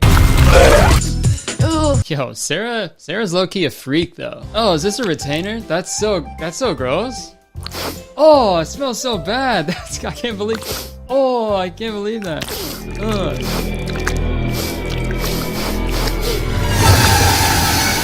Okay, so the show like is constantly like cutting back to the guys in the van reacting to Sarah going through all their stuff. And one of the most uncomfortable parts of this whole show is like how the guys interact with each other. Because putting 3 fellas together who don't know each other in a very small space, who are also like competing with each other for a date with a girl, terrible idea. Especially if they're friggin' geeks, right guys? And it makes for some super uncomfortable situations. Buck knock. You know what that means? No idea, I don't want to know. It means animal on your head. At least the animal on my head won't attack her. Why'd you keep that in there? That's so awkward. Caleb is so sad, dude. Look at him. Man, fuck Kenneth. All my homies hate Kenneth. Kenneth was for sure the kid to take jokes like way too far for no reason. You all had that one friend, you're teasing them, you're like, hey man, your shoes are ugly. And they're just like, well, at least my grandpa doesn't have dementia. And you're just like, All right, Kenneth, I think I saw what I needed to see. Kenneth's room is all done. Sarah found a how to knit DVD that she really liked. I think it's cool. I like a guy who can be domestic as well. But she also found some video games that she doesn't like. She doesn't like video games. She's not an epic gamer. She doesn't like video games. Can you believe that? And she also found the retainer that she doesn't like. We all know the truth. Or the tooth. So now Sarah's on her way to Caleb's room to see if she can sniff some socks or whatever she's into. All the houses kind of look alike. I hope you don't look like every other guy, because I like something a little different. I definitely don't look like every other guy. You're damn right you don't. Jesus, man. I'm really having a hard time not making this entire video about how much I hate Kenneth. One of my middle names is Kenneth, too. I think that's why it hurts so much. We're not all like this. Hashtag not all Kenneths. Okay, back to the episode. This is probably my favorite part of the entire thing. Sarah's looking through Caleb's room. She finds belt buckles and a cowboy hat and is super stoked because she thinks cowboys are hot as fuck. Cowboys are really sexy, so this is a major plus. Which is no surprise. But then she sees a bird claw on the wall. Oh, looks like like a claw of some sort. She's pretty sketched out by it, so she grabs the spy kit to get a closer look. The magnifying glass. Let's see. Ew. This is definitely a claw. So I think you've killed a real animal. I didn't. This is definitely a claw. I don't think the magnifying glass was necessary, Sarah. Necessara. Huh, this looks like a bird claw because it is a bird claw, but I can't be certain. Yep. Bird claw. Straight up, she would have got the same result if she just went like this.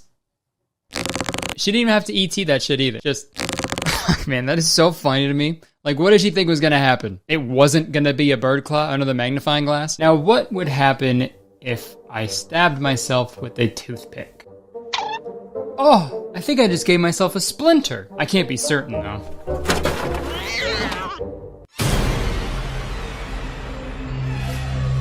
Wait, what the fuck? Me? Okay. Kurtis, it's me. I'm you from the future, okay? I don't have much time. Listen, there's a reason Zooey Deschanel sings in every single movie and television show that she's in. If she stops singing, the world stops spinning, and life as we know it comes to an end. Kurtis, you are humanity's last hope. Zooey Deschanel cannot stop singing, even if her life depends on it.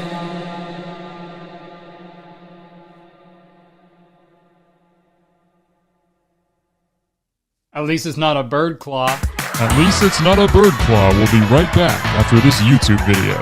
Okay, so after Sarah realizes that it's in fact a bird claw, she gets immediately put off because she just assumes that Caleb killed this bird and is keeping the claw as a trophy. I mean, it wouldn't be a very good trophy if you have to use a magnifying glass to see it correctly, but I digress. I just got done searching room number 2, and I really like the cowboy hat and the belt buckles. It makes me think that he's a cowboy, and cowboys are so sexy. And I didn't like the bird claw that I found. I thought that was kind of creepy, and I hope he doesn't kill birds because I'm not into violence. Okay, so she said she likes cowboys but doesn't like boys who are violent. Do you know what cowboys are? Have you played Red Dead Redemption? Probably not. You don't like video games. Saying you like cowboys who aren't violent is like saying you're attracted to boys who collect Funko Pops and also use deodorant. Sorry to break it to you, Sarah. That boy does not exist. But I think that wall claw perfectly illustrates the main, issue with this show, I guess. Which I guess makes it interesting. You know, it just, forces people to assume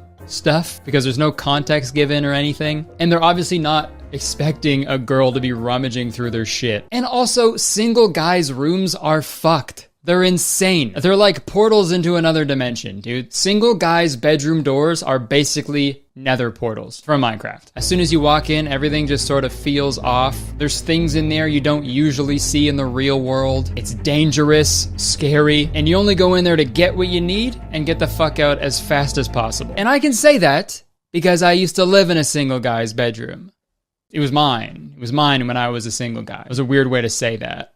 Okay, anyways, Sarah's all done with Caleb's room now. So now she's heading on to the final geek, Dane. He's going into the danger zone. Doesn't feel as homey or residential. I'm just gonna realize I don't live with my mom right now. I'm sorry that you don't get home-cooked meals every night. I'm sorry I cook my own home-cooked meal. Tell him, Dane. I gotta say, this is a little weird because your room's not even in the house, so I don't know what this is all about. What? Whoa, okay, I kind of feel like I'm in a cellar. All right, I know Sarah, she's trying her best. She's actually being really sweet compared to the other people I've seen on this show. But she said earlier that she didn't like how Kenneth lives with his mom or that Caleb's house looks like all the other houses on the block. I hope he doesn't live with his mom. I like an independent man. All the houses kind of look alike. But when she actually gets to someone's house where he lives, he has his own space, and it looks different from typical suburban houses, she's just like, I don't know about all this. Your room isn't even in the house. It's in the basement, and that's not the house. And also,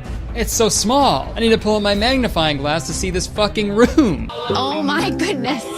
What is this beast? That's the ugly jacket. The two most horrible fabrics are combined, flannel and a jean vest. That jacket goes hard, dude. You can sell it on Depop for fucking $500 for sure. And have a dumb name like vintage fucking vintage grandpa fucking swag sweater original. Buy this bitch now. Let's do a little dust test. Oh no. Oh, Dane. Didn't your mother teach you better? Yeah, the dust is pretty gross, but I feel like it could be way grosser, you know? Like, I know why they didn't do this, but it's a really good thing the producers didn't put like one of those like blue light things in the spy kit that like detects bodily fluids. Cause whoa, dude, that would be a nightmare. All right, this is the best room yet. He's got nice furniture, really expensive clothes. He's got a master's degree on the wall. The place is spotless.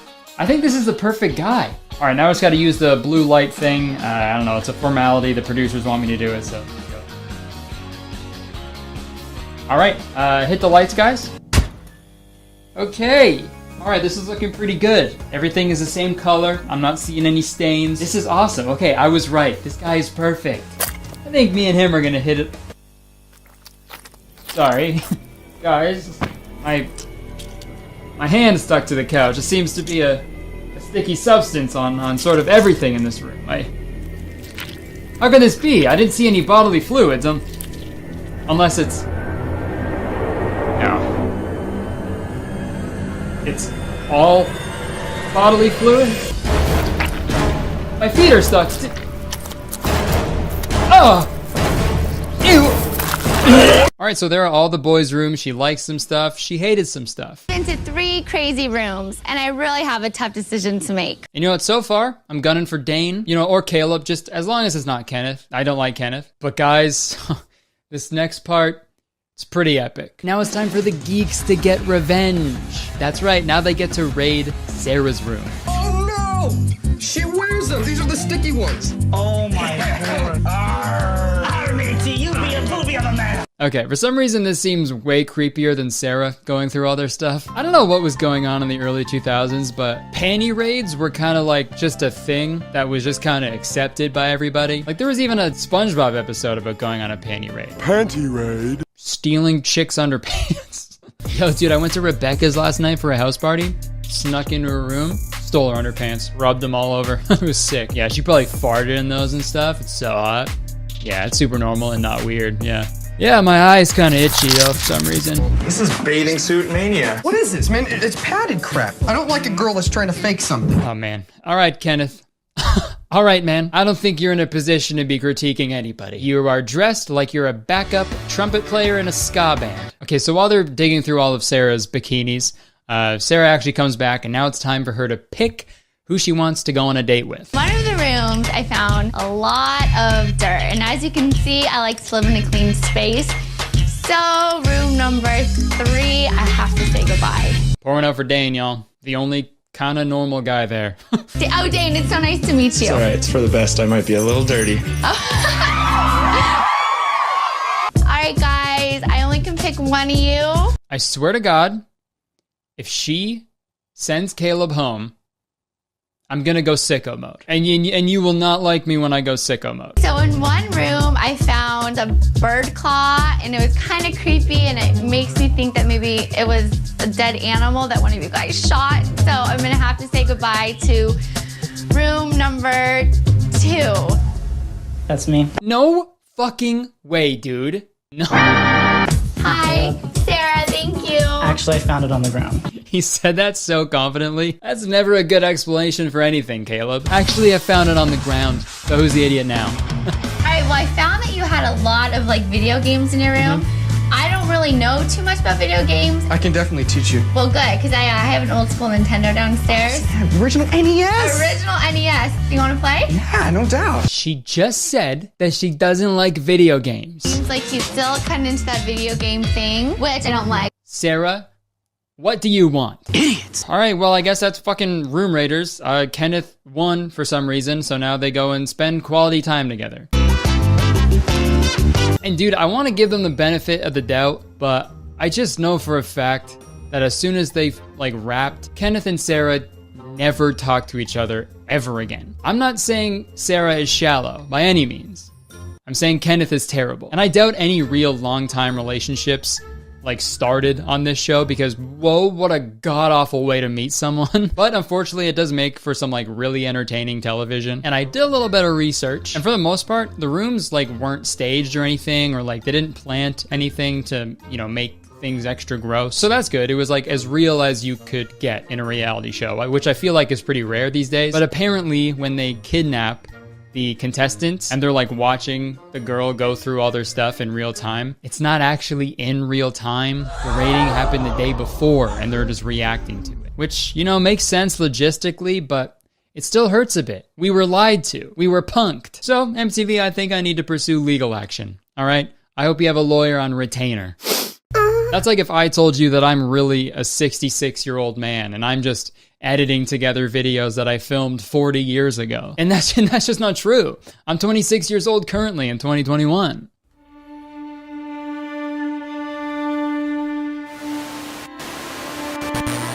Exciting news here. Today marks 20 years since actor Zooey Deschanel stopped singing, causing life as we knew it to come to an end. Later today, World President Jeff Bezos will meet with VP Joe Rogan to announce their plans to make everybody else in the world completely bald. But before that, let's take an ad break. This video is sponsored by HelloFresh. Folks, I've been eating HelloFresh every single week for the past 2 years, and I cannot recommend it enough. So let's talk about why HelloFresh literally every week, because it's so good. Oh my gosh. All of this can be done easily on the HelloFresh app. And guess what? The folks over at HelloFresh are hooking you guys up with a great deal. Just go to HelloFresh.com and use code KurtisTown12 for 12 free meals, including free shipping. So yeah, go give them a try. I promise you won't regret it. And it also helps me out a bunch when you check out the sponsors. So everybody wins here. All right, thank you so much to HelloFresh for sponsoring yet another one of my videos. Back to me. All right, well, thank you so much for watching. Hope you enjoyed it. Press the like button because 1 like equals 1 bird's claw. Leave a comment. Let me know what you thought of the video. Let me know if you want me to do more videos about early 2000s dating shows, even though I'm going to. Press the subscribe button because as soon as you do, you become a valued citizen of Kurtistown.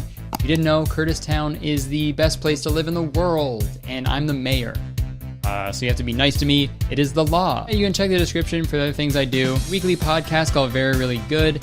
My gaming channel, Kurtis Pogger. I'm on Twitch every week, twice a week. Instagram, Twitter, all that fun stuff. Also, thank you so much for 3 million subscribers.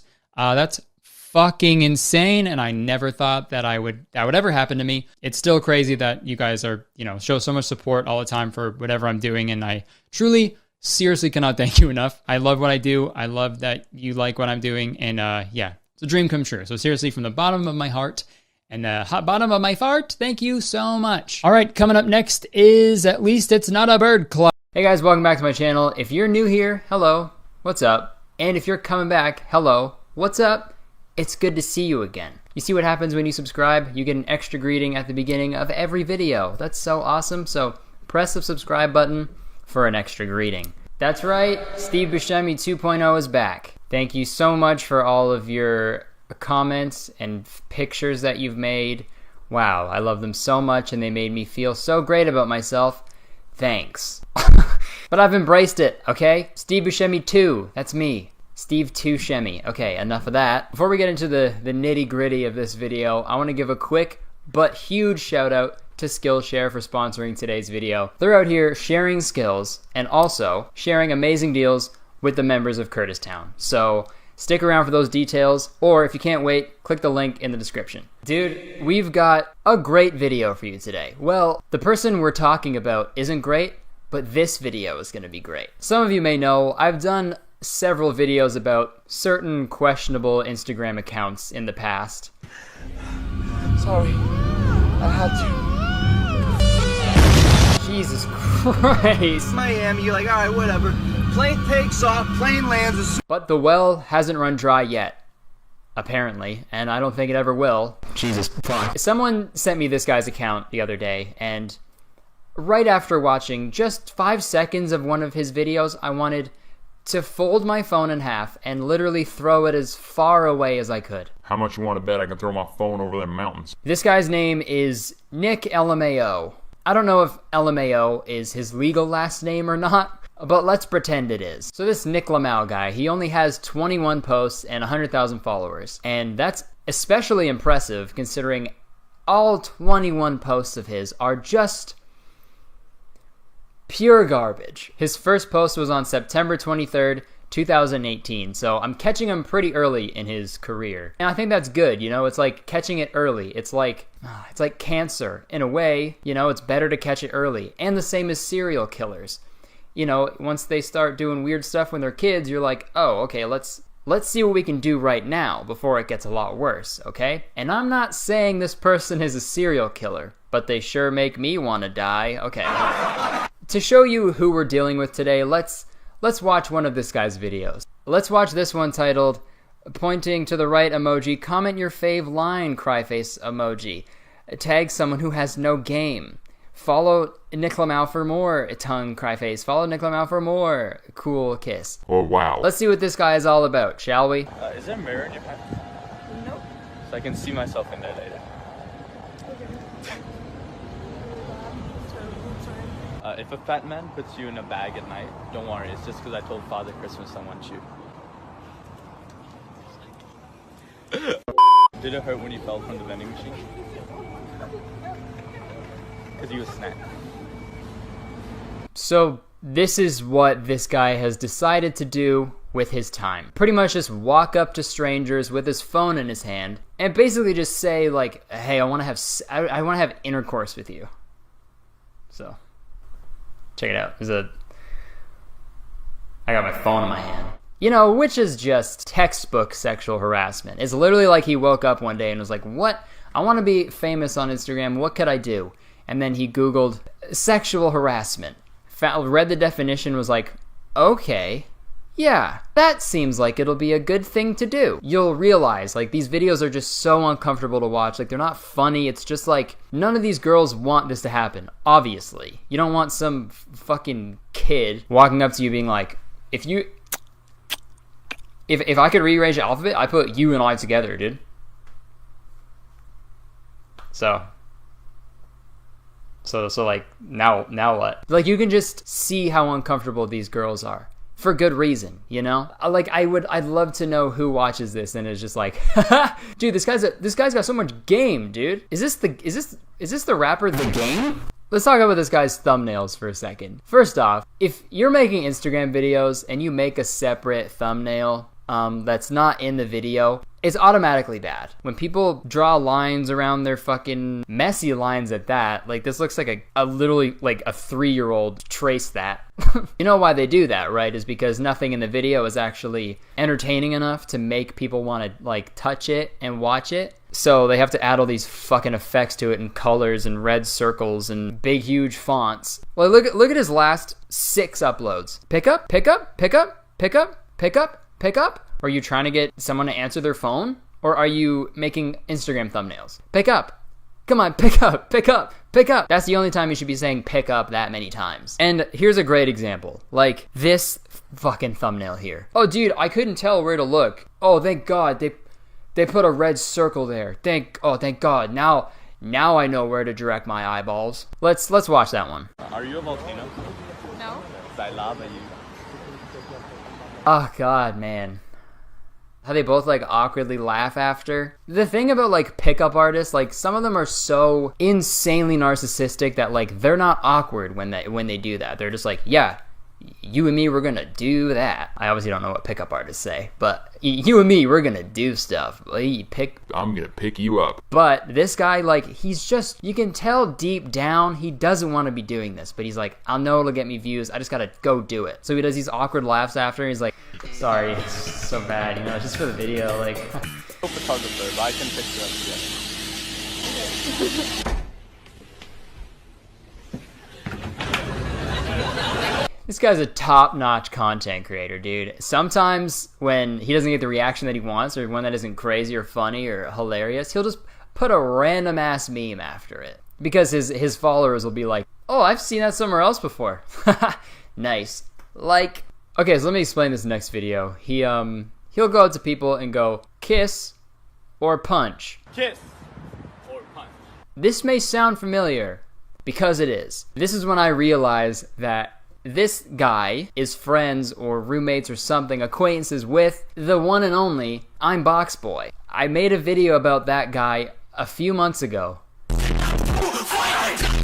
And like I guess like there's like this weird group of Instagram stars that just go around doing the dumbest, cringiest shit that's so unfunny and uncreative and just rude and disrespectful, and then shitty fucking accounts like World Star would be like, dude, these guys are savage, dude. How savage are these guys? Kiss or punch. Kiss or punch. Oh, you touch my tra-la-la. Okay, so I'm editing right now, and I don't know why I didn't comment on this when I was filming, but this is like the saddest thing I've ever seen, and if you're not agreeing with me, I'm gonna play some sad music and you'll see for yourself. Okay. They ask you how you are, you just have to say that you're fine when you're not really fine, but you just can't get into it because they would never understand. Kiss or punch.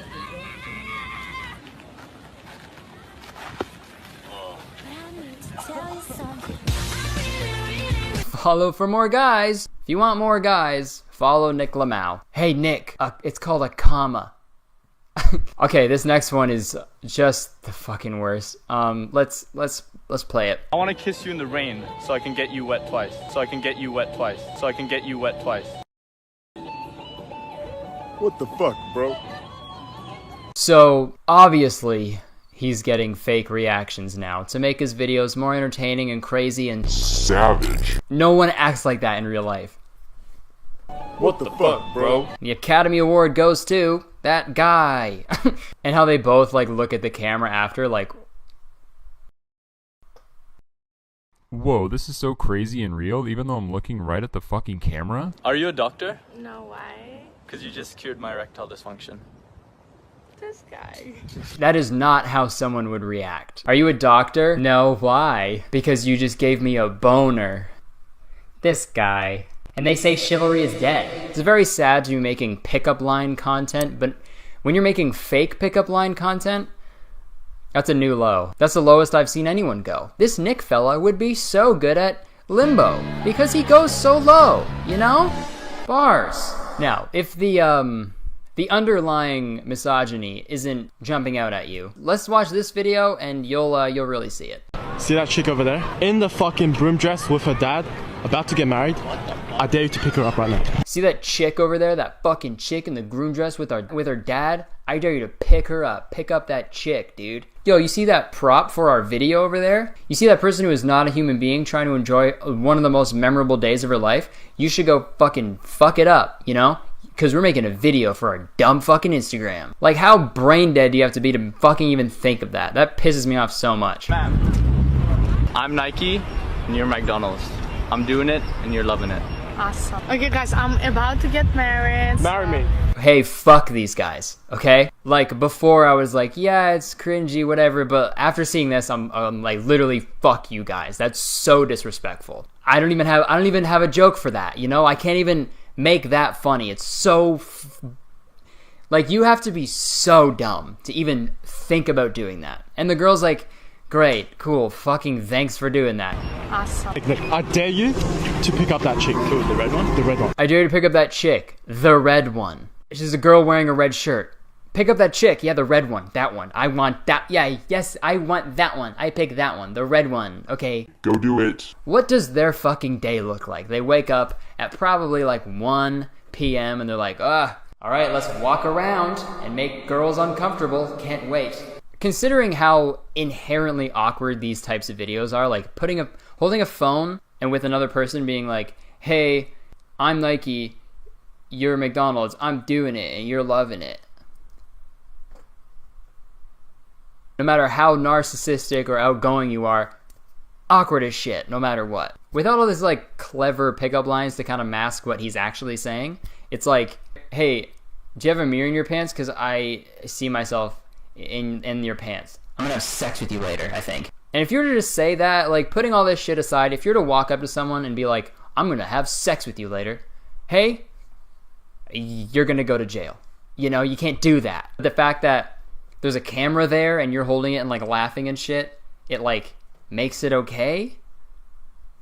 No, it doesn't. It's so awkward and it's so unfunny. The only positive thing about Nick Lamau's page are the comments. I think we're at a turning point on Instagram. I think people are finally coming to terms and realizing that this shit is so bad and cringy and just dangerous for people to see For example, the top comment on this one video is, "This is harassment," which it is. "This guy's a douche. He's putting people in really uncomfortable situations just for a funny video. Proud of the people who told him to fuck off, even if this wasn't real. You're a fucking creep and you're not even funny. Please stop making these. You're picking the wrong timings to say the jokes." I could have just said that. I didn't have to make this entire video. They summed it up, you know? I'm just so sick of this blatantly fucking misogynistic, sexist, lazy, unfunny, cringy shit that's all over Instagram, and then these huge accounts with millions of followers repost them because they don't give a fuck. They'll just get a reaction out of people and they'll just post it wherever, and then young people will follow it, think it's real, think this is okay, and go out and do this, and, you know, have to register as sex offenders. I can't really take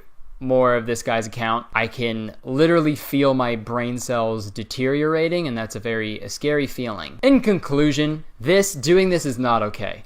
Like, it's extremely predatory, objectifying, unfunny, cringy, pretty much any negative adjective you can think of. He fucking covered all the bases. Good job, Nick Lamau. Fuck. And I'm putting this guy's name in the title for a reason, okay? Considering how often this guy looks at himself in the camera when he's filming his videos, you can tell he's extremely vain. So, Nick, the next time you search your own name on Google, Instagram, YouTube, wherever the fuck you do it, I want this video to show up, and I hope you see it, honestly. I hope you do. I hope you realize, like, what you're doing is extremely unfunny, and no one is really on board for it. And it's also just wrong. I know you probably won't realize that. You'll still probably wake up and be like, who can I fucking harass today? Instead of doing these videos, why don't you invest your time into learning something that will benefit society, you know? Like a skill. And the best way to learn something new is obviously with Skillshare. Skillshare is an online learning community with thousands of classes about video production, photography, design, pretty much any topic you can think of. Skillshare is actually more affordable than most learning platforms out there. An annual subscription is less than $10 a month. But if you want an even better deal, the first 500 people who sign up using the link in my description will get their first 2 months free. Free. That's like 8 weeks of free knowledge, baby. Nick, I hope you're one of the people who use my link to learn something new. And if Nick uses it, there's still 499 people that would get 2 months free. So click the link in my description. You'll be helping out me and my channel, and you'll also be helping out you and your super smart brains. Sweet. Thanks again, Skillshare. Click that dang link, my guys. That'll be it for the video. Thank you very much for watching. If you enjoyed it, please press the like button. Let me know your best pickup line down in the comments, dude. Just kidding. Don't do that. Just leave a comment. Let me know what you thought. And obviously, press the subscribe button because you'll get an extra greeting at the beginning of every video. Yeah, that's free too. One click, you got an extra greeting forever. Check the description for all my social medias, my podcast, my Patreon for my podcast. You can get the episodes a week early, and there's also bonus monthly video episodes. Whoa, so crazy and good. Thank you very much for tuning in. I've been Kurtis Conner. If we were in the alphabet, I'd put B, Y, and E together. Bye. Hey guys, thank you so much for watching the video. If you enjoyed it and want to watch more from me, there's some more videos right here on the screen. And don't forget to press the subscribe button. Alright, I'll see you next time. Peace out. Well, I've been wanting to make this video for a very long time now, because this is serious. Oh, what? What? Is it because he died? Oh, spoilers! What the fuck? The movie's so old. A tree died for that joke. Having an audience on the internet is pretty cool. Okay, I'll admit it. You know, there's a lot of perks to being a YouTube celeb. One, for example, I don't have to show my ID anymore when I order a drink at a bar. I just have to cry and force them to look me up on famous birthdays. And if they don't agree to that, all I have to say is, fine, this place is a shithole anyway. And I leave with my tail between my legs. What else is a cool thing about being a YouTuber? Oh, every time I see my extended family, no matter how many times I explain it to them, they still ask me, so do you make money from YouTube? And my personal favorite part, people I didn't even talk to in high school will reach out to me now, asking me to be on their super cool new digital marketing podcast. So I think I hit the big time. I don't mean to sound ungrateful. I love what I do. Seriously, this is like literally my dream job. But if you've seen any of my videos, you know I love to complain. Complain. I thought seamen were underwater. And since I have an audience on the internet, there are these websites out there who will create these like low effort biographies about me. So if someone's Googling me for whatever reason, they'll click on that page and they'll make a couple cents from an ad that gets placed on the page. You know, perfect business model, I get it. Quantity over quality, you know, that can be a good thing sometimes, right? I'd rather have a bunch of like okay teeth than one really, really good tooth in my mouth, right? But the thing about these biographies is that they're almost always incorrect. So I thought it'd be fun to go through some of these biographies and correct some of the lies that are being spread about me. Really quick, I want to shout out my friend Drew, who made a video about this topic a while ago, which was very funny, so you should go watch that as well. Well, he made a video about like his biography. He didn't make a video about mine. That'd be crazy. All right, let's get into it. I'm gonna search Kurtis Conner height and I'll see what comes up. Okay, Kurtis Conner height. Shut the hell up, bitch. Go kill yourself. Go sit in the middle. Dude, I gotta set the record straight right now. When you're a guy under 6 feet, that's gonna stink. PU, that's too many feet. When you're a guy under 6 foot, every inch counts. So I'm gonna set the record straight. I am 5'9", all right? Actually, I'm almost 5'10". Well, actually saying I'm almost 5'10" implies that I'm like still growing. Like, I'm almost there. You give me, hey, by the end of this video, I will be 5'10". Just you wait. Blogograph, I can't tell if you're spreading lies or you're spreading my cheeks, cause you're fucking me on this one. All right, so it's settled. I'm 5'9", and I'm not insecure. Let's keep going. If we scroll down a bit, it says real name, Kurtis Conner. Nickname, Kurtis. Hi, I'm Kurtis, but my friends call me Kurtis because that's my fucking name. That cracks me up every time I read it. So nicknames are just first names. Got it. Yo, what if your name is Nick though? If your name is Nick, you can't have a nickname because your name is already a nickname. Oh my god. More so on my body image though. There's a lot of websites where we're talking about like how much I weigh and shit. A lot of them are fucking like pretty close, which is weird, but I don't want to pay attention to that shit because like what is weight? Sure, I'm 135 on Earth. If I'm on the moon, I weigh fucking 20 pounds. So what does it matter? So next time anyone's getting on your case about your weight, just say that shit. She's like, well, it's only on Earth. On the moon, I'm malnourished, bro. Okay, let's keep reading. Scroll a little further down. For some reason, they think my father, mother, and brother that I don't have are all named Will Update. Idiots! Then they have a section about my favorite things and like and dislike. Okay, favorite actor, Tom Cruise. Not true. It's Brendan Fraser. Favorite actress, Sophia Boutella. I don't know who that is. My favorite actress is Rachel Weisz because she's opposite of Brendan Fraser in The Mummy. Favorite color, red. Not true. I like green. Favorite movie, The Mummy. Okay. I'll agree with that. Favorite food, Canadian food. I'm guessing they put that there because I guess I've never stated publicly what my favorite food is. And I never will. Update. I never will update you on what my favorite food is. I'm taking that to the grave, all right? Literally. When they bury me in my coffin, I'm gonna have a big bowl of cacio e pepe. Oh, dang it! Now you know my secret. Fuck. The only thing the website really knew about me is that I'm a Canadian YouTuber. So when they had to put my favorite food, they were probably just like, I mean, I can't put YouTuber food, so Canadian food? I don't know. Because Canadian food, like, isn't really a thing, you know? Like, poutine is like the only Canadian food that really exists. So why not just put that if you're gonna put Canadian food? Or if you don't know my favorite food, just don't put it on the website, right? Just guess. But on second thought, I do have a Canadian mouth. So any food I put in my Canadian mouth is inadvertently Canadian food. So I guess they're right. One on the board for them. Okay, I was scrolling through other websites and like, I don't know what it is, but a lot of them are like kind of mean. Like, look at this thing that someone wrote about me. Sadly, Connor has a lot of mental health problems. This is also the reason why he has time management issues. There have been times where the YouTuber has missed many important things due to procrastination.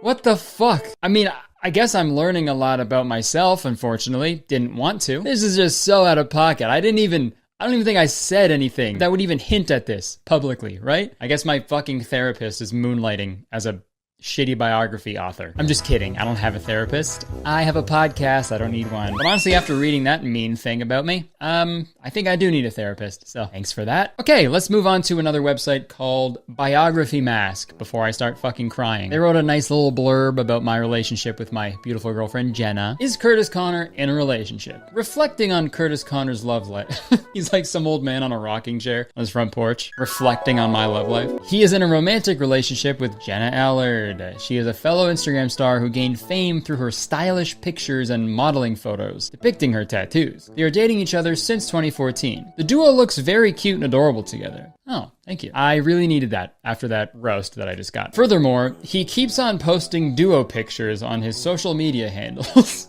And I really like how they phrase that. It seems like the author of the article was like pissed off that I'm doing it. Oh my god, he keeps on posting duo pictures on his social media handles. What a loser. He'll never get a girlfriend at this rate. Okay, and then underneath it, it says, moreover, there is no sign of breakup anytime soon. Yeah, I'd hope. Hey guys, pardon? We're not breaking up. We don't ever want that, obviously. But like when is there a sign of breakup, right? Okay, maybe there are signs like within the relationship and maybe to like friends and family and stuff, but like not to the general public, right? And what's the alternative, guys? If there were signs of a breakup, would they just put, our sources say that Kurtis is gonna get dumped real soon? Like when breakups happen, it's never this like, this hyped up thing, you know? It's like, comes out of nowhere, right? Like could you imagine if like a YouTuber couple like the Ace family like announced their divorce before it even happened? Just kidding. What up? It's Austin. Got a huge video dropping next week. Just want to let you know. It's going to change the Ace family forever. I don't want to spoil it, but it rhymes with remorse. As in, I showed no remorse when I handed my wife the divorce papers this morning. Sorry, I'm a little excited. Sorry I spoiled the surprise. Just been working on this for a while, and I'm just so excited for you guys. Can you stop crying? Oh my god, I'm filming, obviously. Shut up. That's not my wife, by the way. That's my mistress. She's cutting onions. See ya. Okay, moving on from my relationship. Let's get down to brass tacks, okay? Cash money, cheddar, pecorino romano, a little bit of parmesan, mixed with some pasta water to make a creamy cheese sauce, and then you mix that with some freshly toasted ground black pepper and maybe mixed with a fresh pasta as well, and I eat it because it's my favorite Canadian food. There are a lot of websites that will speculate on how much money I make, and it's always very funny because they're just fucking way off every time. And I feel like this is common for most YouTubers because these websites will just base their estimations off of like an average CPM, but those rates are always changing. Blah, blah, no one cares. Dude, shut up. There's no way you can really get an accurate number. Like, dude, I remember when I like only had an audience on Vine like back in like 2015, and if you looked up my net worth, it would say like 300 grand or something, and that was just, oh my god, not true at all. And I feel like at that time the general public like also thought that as well, because I was still working at Starbucks when I was like a Viner, so it was always funny when people would come in and recognize me and they'd be like, hey, I follow you on Vine, what are you doing back there? Well, I'm working because of the apron. I'm at work. But you're on Vine. You know what else I'm on? Bad terms with my landlord, so that's why I'm here. Jeez, sorry, man. Fuck. Hey, you made my coffee wrong! Oh! Although that's what it felt like every single day, I was never shot at my job. Unless we're talking about espresso. Up top. Put hand here. Too slow, fuck you. No, I think it's easy for these websites to just assume that like any person with an audience on the internet is just automatically making $1 million. Like for example, my friend Dean, he's got a YouTube channel, he's got a podcast. Let's look up his net worth. Dean Hebshire net worth between $1 million and $5 million. Wow. With that kind of money, you can live a pretty lavish life, right? Let's go check on Dean to see how he's living it up, huh?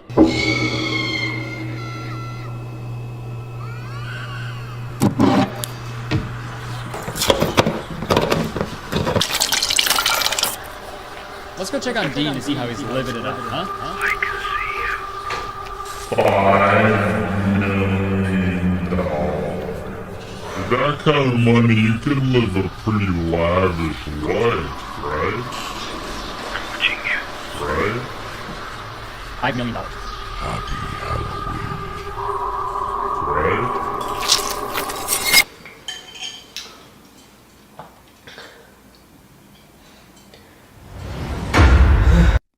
Wow.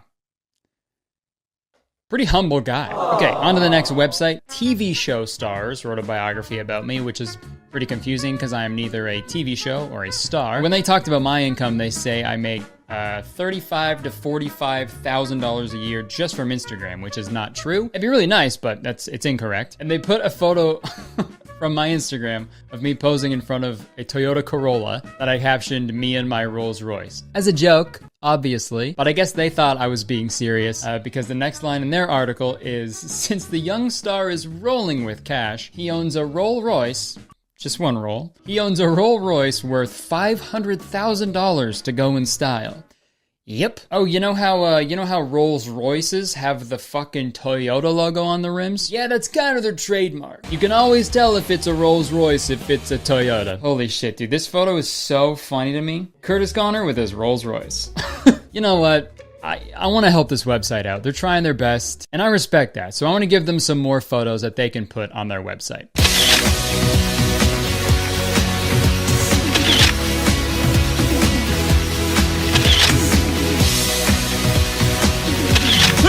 Whoops. Sorry, I don't know how that one got in there. Also, it's so obvious that whoever makes these articles are just like copy and pasting a template that they use for like 100 different fucking people a day. Because if you scroll up just a bit above this picture, it says Alex Martin biography. And look, I know I got a pretty crazy nickname, but it's not that weird. Yeah, I could literally go through these all day, but I'll wrap it up. I want to show you guys like literally, this is my favorite article that's ever written about me, and it might be just the favorite article ever written. So I think we should read the whole thing together to get the full experience. Kurtis Conner is one of the most compelling web-based life characters in Canada. That's like what a stoner in high school would say at a party. Like, dude, we're all just fucking life characters. Some of us are web-based, some of us are not. Conner is a web-based life star and a YouTuber, and his YouTube channel has amassed more than 2 million endorsers of this date. Besides, his Instagram account, Kurtis Conner, has earned over 747,000 devotees on the web. Dude, endorsers, devotees? I actually kind of fuck with that. That's cool. Kurtis Conner is a high-quality entertainer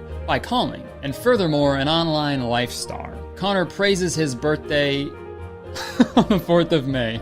Oh, my birthday. At the hour of composing this article, he was 25 years of age. Kurtis was born at the New York General Hospital, arranged in Ontario, Canada. Not called that. I was born at North York General. Kurtis was born in New York, in Canada. And this is my favorite part. The internet stands tall at a tallness of 5 feet, 10 inches. I'm almost there. You give me, hey, by the end of this video, I will be 5'10". Just you wait. 5 feet, 10 inches. The subtleties on his body estimations will be refreshed soon. Please don't. The internet stands tall. Holy shit, dude. There's my new nickname. Hi, my full name's Kurtis Conner. My friends call me Kurtis, but some of my friends call me Internet. So yeah, whatever you're comfortable with. In conclusion, you know, I just like to see a little bit more effort put into these biographies, you know? Right? You could write about me all you want. I don't give a fuck, but, you know, just try, right? Just try like a little. There's better ways to make money than just slapping an ad on some random shit that you made in like a week. This video is sponsored by Inkbox. If you want to get a tattoo but can't because of your age or your fear of needles or maybe your abundance of commitment issues, whatever the reason, Inkbox is the solution. Inkbox tattoos are semi-permanent tattoos that last 1 to 2 weeks. They look just like permanent tattoos. As you can see, I put this one on a couple of days ago and it blends in like perfectly with my permanent tattoos. They're completely waterproof and also they're super simple to apply right at home. Just wipe the area, apply the tattoo, and leave on for 60 minutes. Like, it's literally so simple. You don't have to like hold a wet cloth on your arm or any lame crap like that. And a fun little fact about Inkbox, I used to work there full time. I worked there for like 1.5 years before I did this whole YouTube thing. So I can say like firsthand that they're a great company run by really great people. Personally, I use Inkbox to test out tattoos in certain areas before I actually get them done permanently, because it's nice to see what it would look like, you know? Even if you don't plan on ever getting a permanent tattoo, Inkbox tattoos are a terrific medium for self-expression and to just switch things up for a bit, you know? In terms of what you can get as an Inkbox tattoo, the possibilities are endless. They have thousands of pre-made designs by their curated community of artists that you can browse, or you can choose designs from their various collaborations, like their recent collab with BTS, or their themed collections like their Pride collection, for example, that features tattoos designed by queer artists. But if that ain't enough and you want something super specific, you can create a custom tattoo by uploading your own design right on the Inkbox website, and they'll ship your one-of-a-kind tattoo right to your door. And now's the perfect time to give them a try, because Inkbox is hooking you guys up with an amazing deal. Just click the link in my description and use code Kurtis for 20% off all products from now until July 31st, 2021. Whoa. All right, thank you so much to Inkbox for employing me for a year and a half, and also thank you for sponsoring this video. Back to me. Okay, thank you so much for watching this video. Hope you enjoyed it. I know it's a little different than my other stuff, but you know, just want to do a chill little video this week. Like the video because, believe it or not, 1 like equals 1 bowl of cacio e pepe that I will be buried with. So bury me in spaghetti, please. Leave a comment. Please leave some fun facts about me down there so these websites can have something to actually base their fucking info off of. Yeah, you can press the subscribe button if you want, because as soon as you do, you become a valued citizen of Kurtis Town. If you didn't know, Kurtis Town is the best place to live in the world, and I'm the mayor, so you have to be nice to me. It's the law. And if you want to see the other things I do, you can check the description. My Instagram, Twitter, my weekly podcast called Very Really Good, my Twitch, my gaming channel, merch. All right, that's it. I would stick around, but unfortunately, I have to go. I just found out that I'm the internet, so I have a lot of work to do. Goodbye.